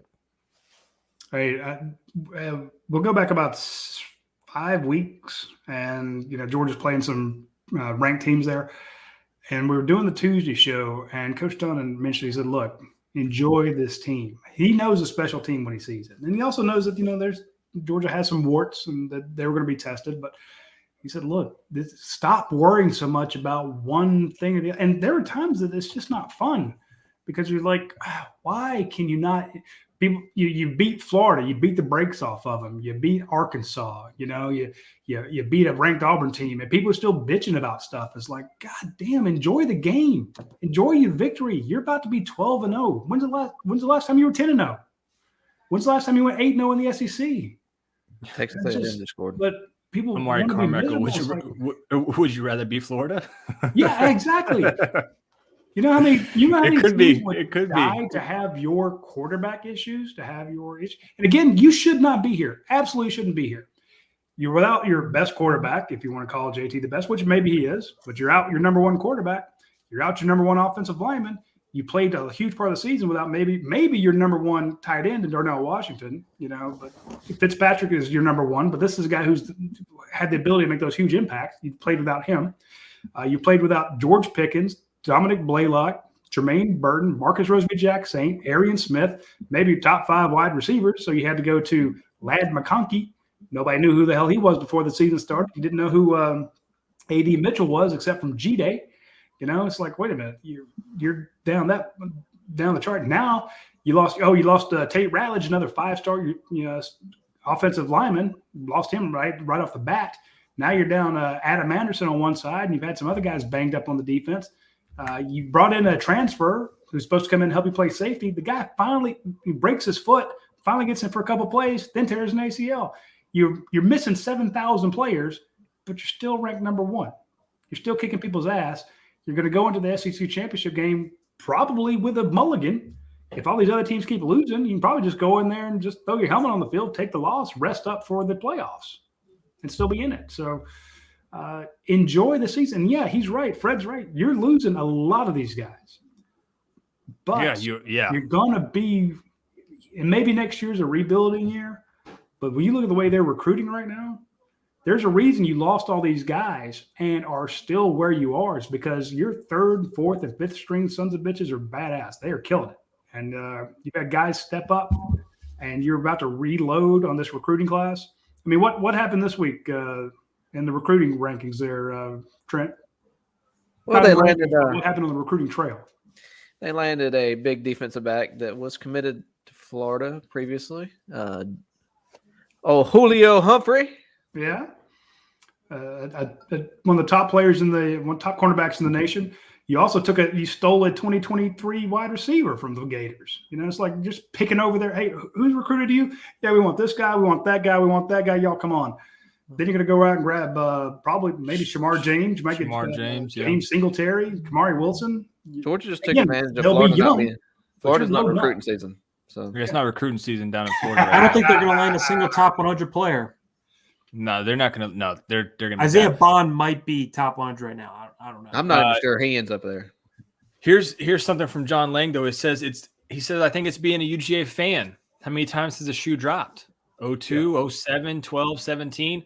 I get it, man. I get it. You have that vibe. This defense is different. This defense can win you a championship. There's not another team out there that is even remotely close to being as good as this defense. And this defense is banged up as well, man. And you have Adam Anderson, who is out till whenever. So, I think you rely on the defense. You win the games like this, 41-17, where your offense puts up 487 freaking yards on offense. You take that all day long. You would take that every single year in Knoxville. 41-17. Everywhere else in the country. Yeah. What's this you're showing us, Roddy? I'm checking out these things from Rogue Apothecary, the broad spectrum gummies, the Delta 8 lollipops, the massage candle. Ooh, that sounds fun. The Delta 8 pre-rolls, the Delta 8 flowers. All this stuff is legal in the state of Georgia. So if you want your CBD and your THC products, there's nothing on here that's going to get you in trouble. So you're not going to drug test me? Dude, I know you would fail. I know where you threw Oh, you said already boosted up their sales. Like, don't start with me, Pinky. I know where you've been. But this stuff is shout out to Rogue Apothecary for being a sponsor of our show. Again, for a guy that did 2 tours in Iraq, got banged up pretty badly. He's a former football player, and this guy said, "Look, I never tried CBD oil and didn't think it would work for him, but then." He found out it worked for him. He's like, "Where's this crap been all my life?" And now he's trying it out. But I did want to touch back on the part when you were saying about the guys that are here now and to enjoy them because you're possibility of losing some of those guys. This is a special team, and that defense, like you said, Paul, they can win. I know everyone thinks of the Alabama and the LSU offenses and think you have to have that same thing. And the idea that defense doesn't win championships or defense wins championships is outdated. Is it going to be outdated forever? Is it just? I mean, nothing stays the same in college football. So you could have a situation where your defense, and somebody brought this up on the board, is your Trevor Lawrence. It is your. I like that. It is your Joe Burrow. Clemson. It's just This is a special team, and you can sit there and I get what John was saying. You're so used to having the rug pulled out from underneath you at the last second. Hey, who writes columns about how worried they are? For each team. Each team has just got something that's going to. Arkansas is going to be able to move the ball on you. You're going to have a trouble stopping DJ Unga-Alele at Clemson. You're going to have Tennessee's that they got a puncher's chance. They're coming after you. I am there. I've been doing this since 1993, and I've seen the tears in the eyes of these kids when they come up 5 yards short. I've seen the last second losses. I've seen you go into Auburn 9-0 and you come out 9-1.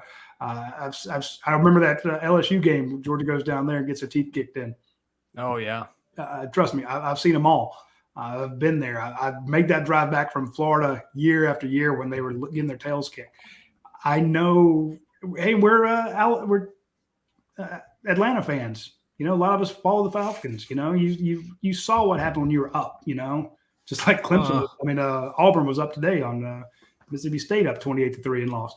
I get you're waiting for it, but don't let that fear. You know, the whipped dog will cringe when you raise your hand. You know, we're all kind of just cringing, waiting for the other shoe to drop. Don't be so concerned about that you miss what's happening right around you. And all of a sudden they've won a playoff game and you're like, oh, hey, look, we're here. You know, don't enjoy the ride. When is Georgia going to Georgia? Yeah, exactly. Stop worrying about that and enjoy the damn thing. Omari and I think Caleb Williams are putting $500 that Georgia. Caleb Williams is saying Georgia loses twice to Alabama. Omari said he'll send him his money to Roddy. I don't know if Roddy wants to get in the middle of that, but you guys have fun with that. That'd be cool. If Georgia beats Alabama, they won't have to face them twice. So that's true. Yeah. I mean, if they take care of business the first game, Alabama is probably knocked out of the playoff. I would think you're going to have a one-loss Big Ten team. I would think Michigan State. No, Michigan or Ohio State. Michigan State or Ohio State, any of the three. Yeah. It's not going to be Michigan. Michigan State has the head-to-head. So it's going to be Michigan State. Well, no, what I'm saying, if Ohio State beats Michigan State and then Michigan beats Ohio State, Michigan would go. Oh, hell, I don't understand that conference. I don't understand that conference. They're all they even have a championship. They're all in there too. So they're all in the same division. So they'll play they'll play Wisconsin. They always do every year. Or no? Yeah, probably. So you'll have Oregon in there, Ohio State. Yeah, Oregon tends Ohio to blow State's gonna be my guess. You know, let's see who Oregon. Notre Dame, of course. But here's the problem. Kansas almost scored. Damn. But here's the problem: Oregon, Ohio State, all these teams are one loss away from being eliminated. So Oregon tonight, they're playing Washington State. That could be an interesting game. Then they have to go. This is Oregon's trap game. They have to go to Utah next weekend. They do not play well against the Utes, and they might have to finish off against a terrible. Then they finish off against a terrible Oregon State team. But then they got Pac-12 championship. That's what I'm saying. Yeah, Ohio State still has to play Michigan State, right? Or Michigan? Damn. Oh, damn. Ohio State has to play Michigan State next week at home, and then they have to go to Michigan, which I'm not impressed by John Harbaugh at all. So, who is? I don't understand. Caleb wants to be clear. He said his bet with Omari is only if Stetson plays both games. I don't know how we've gotten in the middle of this, guys, but they're giving us super chat money to promote their bet together. Trust me, that super chat really helps, guys. Yeah, we do appreciate it. Keep betting within each other. Yeah. Keep talking amongst yourselves, and we will put it up on here. We can go all night, fellas. We can go all night till the cards run out. Cat Dog says, like, send your money to me. I got you. I got it covered. Cat Dog says 15-10. Texas A&M coming back. Texas A&M coming back. Cat Dog's awesome. All that matters is Kansas beating Texas. Is Kansas still beating Texas? Mm-hmm. Yeah. Well, guys, we've got about 7. If we go to our normal time, which is right at around 2 hours, we have about 7 minutes left. So as we look forward, you can go do the full 4 hours tonight. Come on, don't be a wuss. Dude, I haven't even had dinner. Well, that's your problem, Paul. You had all day to eat. Oh, I ate earlier, so I went to a buddy's house. He made burnt ends, and then he made brisket chili, and also sausage cheese rotel dip and buffalo chicken dip.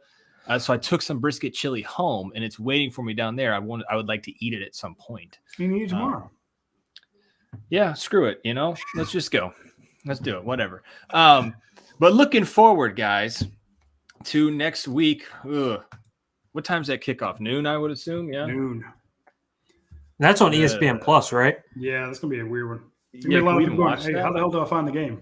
I was gonna say, can we even watch that? I'll be one. We'd have to do that's what we need to do is like Tuesday is do a video showing here's how to watch the game. For real, that thing could do numbers. Like, no, I'm not even lying. That thing could do numbers. Paul, touchdown Kansas. There you go. So What's the score? 42-21. What's the quarter? 9 minutes to go in the third. I mean, Damn. that is losing its luster really quick over at Andrew, I'm not going to put your comment on here, Andrew. That's pretty damn funny. So is Arch Manning going to Texas now? Is it still? I don't know where Arch Manning's going. Well, he can't come to Georgia because apparently Georgia doesn't get 5-star quarterback. I think if Lane stays at Ole Miss, I think he goes with Lane, and they just have a ball. They're waiting for the next mailman to graduate. I think it would be fun if Lane and Arch got together. But then Lane obviously would have great success with him like year 1, year 2, and then would jump from Ole Miss and leave Arch there. That's what Lane does. When Stetson leaves, Muschamp's the quarterback. So, yes. So just old Jackson Muschamp. Charleston Southern next week, guys, should be a snooze fest. Who's the second quarterback coming in? Do we see JT next week at all? Yeah, you see JT the rest of the game probably. Or not the rest of the game. You see him come in and play a lot. You want to get your rust knocked off and get him. And again, I don't think he's rusty. I don't think that's an issue. But if you bring him in, let him run the offense, let him do it. You go a long way. And then what'll be, to me, the more interesting thing is who do you bring in after JT? Go with Brock. How many? I think that's going to be the thing everyone's looking forward to is to see Brock play. Yep. That'll be Brock's second game, right? Mm-hmm. So no chance of losing his redshirt year if they would like to do that, even though it's not going to create any class separation between him and Gunner, unless they redshirt Gunner, and then you could, I guess, have separation there. But but then you have never mind. I'm not gonna troll. Troll, do it. Do it. No, you have what? Then you got another quarterback coming in the next year, but a certain Manning, Arch. Oh yeah, that Arch guy. I think his name's Arch, son of Cooper, first of his name or second of his name. Cooper, the greatest Manning of all time. What was Cooper's deal? Didn't he have like a really bad surgery or yeah? He had. I think it was his neck. Yeah, and he could have been just as good as his brothers. Something like that. And Arch has a brother who was injured. No way. So it's just a trickle down effect with the his brother's a lineman, right, Trent? No, his brother he was a quarterback early on, and he got injured playing baseball. Is his brother older? Is Arch's brother older? He's a long snapper now. No shot. In center. Mm-hmm. Jay Martin, Spencer Rattler transferring in. I mean, have you seen Oklahoma's offense? And y'all won't. Yeah. Trent, Brent said, "Is that a future cast?" What's that? The Arch Man to Georgia. Was that a future cast you just put? I don't know. Check back in. What's the word on K2 or KM2, Roddy? Well, then he had an MCL issue, and so we when we broke that news, we said that he'd be out a few weeks, and we're still in the middle of a few weeks. So, again, you don't need him right now, so let him rest up, and then have that battering ram back for maybe either Tech or the SEC championship game. Look, I gotta tell you, James Cook looked amazing. This was one of the first games that they really utilized him. That's all I've been asking for 3 years. I think one issue with Zamir White the past 2 weeks that I've seen is he's back to not being patient. He's back to running it straight. I mean, you saw James Cook. He's just like, just chilling back there, just waiting for the hold open. And then just like, wow. I think Zamir White gets a little ahead of himself sometimes. I mean, he got tackled by his own pulling guard tonight one time. Yeah, there's some runs where you're like, what are you doing, Zamir? And there's some runs where you're like, damn, that was all Zamir, 7 or 8 yards of just thighs going and moving. Like the tall sweep, and they talked about on the broadcast, they said, well, Zamir White, basically about to run over this guy. But if he waits on Warren McClendon to get out there, I mean, he runs right past Warren McClendon, who's your blocker.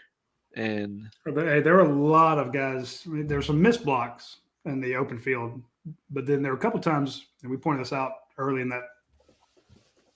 I was into the first, beginning of the second quarter, just absolute guys running into the block to play it.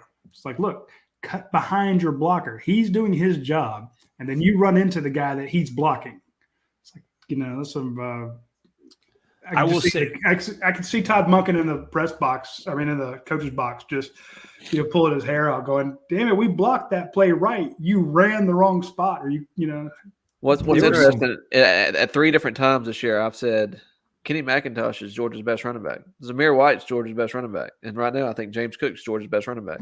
It's a good thing to have. I don't know that if James Cook is the guy, but what I've always been on him was that capability. When you bring him out there, you saw it against Alabama last year. Line him up in the backfield, then move him up as a wide receiver, hit him for a long 80-yard touchdown. Yeah. That subterfuge, that uncertainty on the defense, what he's going to do. I mean, hey, shout out to Zamir White playing fullback in this game. Yeah. and also high formation, they run, and James Cook gets a touchdown. So Zamir White completely selfless. But again, I love the fact that they were throwing and pitching and handing off and doing all that stuff with James Cook, and that's just what I want. All I hear is how capable he is of doing that in practice. So that's all I've ever said. I keep mentioning him as my mouthwatering player of the week because this is what we're hearing about in practice. Why didn't we see it in the game? We saw it tonight, and it was fantastic. I saw an interesting play call from. Sorry, Paul. I saw an interesting play call. They fake that or they run that little where they motion him out or sprint him out and throw it to him. They ran the backside screen off of that today, and it almost broke because you saw the linebackers all shift out to where Cook was going to the wide side of the field. It almost broke that backside screen. Yeah, you pretty much took my comment there. So that's what you're about to say? Well, not to that extent. But I was going to say, that you can motion Cook out and put him into man coverage out there, and he beats that linebacker, and that's how they score the touchdown. What the hell are you talking about, Caleb Williams? My bad sound Fred is a sweet. Bad sounds are good dogs. I like that.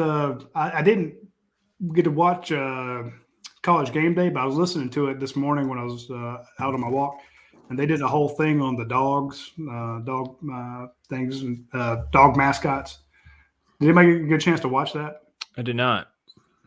Was it cool? They had Ugg on there, and they talked about Ms. Revelry out at Texas A&M and some of the others. And I'm like, that's great if y'all want to do what I thought was hilarious was they're saying that and of course Smokey, and they said if Miss Revelry actually goes to if she's in class and she barks at the professor, then it's the professor's fault for not keeping the cadets' attention and class is dismissed. What? She apparently outranks everybody on campus, all the cadets at Texas A&M. So the dog. Dude, don't act like we wouldn't give if they had UGA on campus, they wouldn't give him like a whatever's higher than a PhD. Do you know how weird that is though? Like low key, like that's kind of weird. Nah, man, it's kitschy. It's fun. It's college football. Yeah, but like then you start getting it into academics, and if the dog barks in the class, then they get to go home. Like, what the hell? I think they'd really cancel class. I mean, I'm just why bring it up? Why even? They mentioned. I thought it was hilarious. Even if I'm just thinking. I mean, does she ever even go to class? Don't know, but just the idea that you can have that kind of fun with them, saying, "Look, if she comes to class and she barks, it's because you weren't keeping her attention. Class dismissed." I'm just thinking back to like my journalism class where I was in there from 9 to 5 producing a full show. And if Ugga walked in and barked and we could all go home, I don't know, it'd be kind of cool, I guess. Also, basketball update, Georgia did lose to Cincinnati today in hoops, 73 to 68. That is a lot closer than I expected. Yeah, because their big guy had like 28 points. Who did? Georgia's big guy. I have no clue who any of these players are because he brings in it's like a fruit basket turnover every year. Yeah, it's not like how many transfers? Fruit basket, but who's it? Bridges? He had 24. Oh, Braylon Bridges. Yeah, I don't know. Yeah, we did have a Bulldog Bob comment on the. I put a note on the board about what we're hearing on. Nolan Smith. So if you get a chance, folks, and you're not sure what's going on with Nolan Smith, check out the UGA Sports, check out the dog vent. And I put a note on there, and even Bulldog Bob Now, of course, he has 177 likes on his post. I have 78. That's the way it goes. I mean, that guy, he's like more famous than he knows more than I do, which is good. So yeah, he is. They want him as full the guest of, picker. we love him. So again, haven't heard anything really on Devontae Wyatt. So for folks that are just tuning in, I'm not sure what's going on with him. But Okay. Hey, any kid that comes out of that part of Decatur, that is a tough dude. I wish you could play music on here. Were any of the injuries fake injuries? Only For about Georgia? 90%. Yeah, a lot. No, I don't know, but I will say this: if I joke about that, but remember, a lot of guys were cramping up, and we saw that because a lot of them are, there's flu and sickness running around the team right now. So It seemed like every time that Tennessee got the ball in the red zone, somebody went down. well, I'm just saying, if I'm a coach, I have a signal on the sideline to one of my guys, like before this ball snapped, so anybody that feels any sort of twinge, ting, anything that you could fake, I don't know what the signal is. I'm putting something up, and then all of a sudden, you just hope that two guys don't go down. But you see a guy just kind of get binged up, How does that work? How does that? Or work? my leg, and they just fall down, got a cramp. How does that work? So is it like you have to, because you bring up a great point, Roddy. When you're doing the whole fake injury thing, you can't have two guys go down. So you have to be able to signal that into one maybe guy. you got one guy. You're like, hey, you Maybe pick a player that's going to be out there for most snaps. Devontae Wyatt. Yeah, like, hey, Devontae, you're out there. You're going to play 3 snaps. Hey, you go down. But you don't want to have somebody. You want to have somebody you can take off and put somebody in. So you wouldn't do it with a N'Kobe Dean. True. You wouldn't do it. You notice Lewis Seen never holds up with cramps. Yeah, Lewis. Yeah. Darian Kendrick ain't doing it. Yeah, Ringo's Ringo not popping didn't have off. cramps. Right. Hey, Caleb said I need to apologize to his dog. I apologize to your dog, Caleb. Sorry. Wasn't the Todd Grantham signal? Was it? Oh, you hate dogs. choke. I don't hate dogs. I have 2 dogs down the stairs. What are you talking about? You hate dogs. It's okay. Guys, let's wrap the show up, man. Let's get this thing wrapped up. Ben, Ben, yeah, we needed to go. I got a bunch of stuff to check out. Ben, final thoughts for the game, final thoughts for the night, final thoughts on your hat, final thoughts on your beautiful shirt. I don't know. Final thoughts. I'm not talking about the Ravens after what happened to them on Thursday. That's for sure. But Paul, I have to pull you. I have to tip my cap and to myself and say I predicted the spread again. I was the closest on the spread again. I think I have been every week. So I don't think there's going to be a spread next week for Charleston Southern. But I'd say that first off. There was a spread for Alabama, New Mexico. Go ahead and call your shot. Oh, what, next week? Yeah, they did one for New Mexico and Alabama. They'll do one for Charleston Southern Georgia. People like betting. 52.5? Damn. I mean, that was the same as Alabama, New Mexico State. So that's why I'm picking it. But I think overall, I think a lot of people have to be more confident going forward with the defense, considering how they held up on the road, getting dinged up against that offense. What they did to Hendon Hooker, who is as good as any quarterback in the SEC over the last 5-6 weeks. I just think Georgia has to look going forward as confident as they've ever been. And I think the number one thing for Georgia is staying healthy. I think the only people that could beat Georgia at this point are Georgia themselves and their injuries. So stay healthy, and I think Georgia should be as confident as they've been all year. Round the horn, Trent, what you got? Yeah, I mean, I think today was an opportunity for Georgia's defense to really show its, I guess, flaws. And we saw some passes completed. They're going to complete some passes. Teams are going to complete passes against the secondary because, I mean, it's modern day football. But they in the red zone is where they really show up. And again, today they really showed up. And I think this defense is hard to score on when you get the ball down there. And I think you're going to continue to see that. They're good on the defense line, and they're well coached. And I think you got to be happy with this win, and I guess book your trip to the playoffs. Mr. Nabolsi, what you got? You're 10-0. You're going to be 12-0. When's the last time that happened? You're doing it without a ton of players. You got so many guys that have been banged up, but you're getting a lot of them back, which is big, So that's going to be right at the perfect time, kind of for your playoff run there. This was another team that was able to go with you. this team showed some chinks in your armor. Some other teams have, but nobody really does what Tennessee does. You're not going to face this again. At least I don't think you will.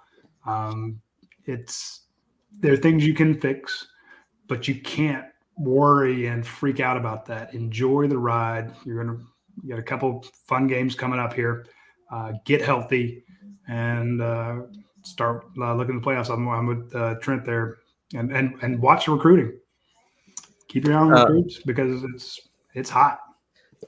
Lane Kiffin just faked a field goal and failed.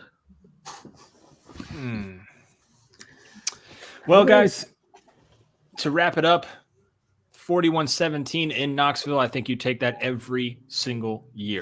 Doesn't matter if Georgia's 9-0 or 4-5. I don't care if Ugly's a quarterback. You take that. Yeah, you take 41-17 inside Neyland Stadium. You leave out 10-0, like Roddy said. Enjoy it.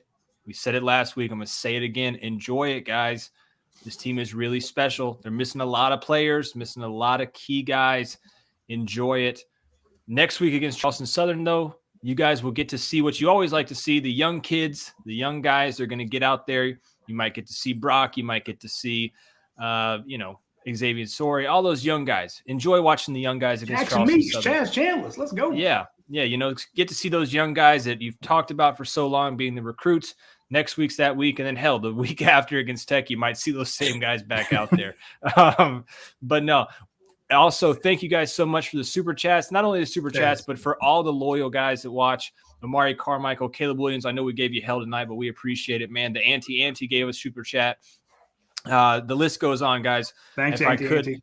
I could name all of you guys out one by one, but this show isn't what it is without you guys. So if you could do me a huge favor, we're trying to get the most views out of anything on this YouTube channel, and we're damn close. Rumors versus Facts, the recruiting show, is giving us a run for our money, okay? So if you could pass this along to one or two friends, put it in your group chat because this is the coolest show on UGA football. I guarantee you they'll have the most fun on it. Listen to it on the podcast.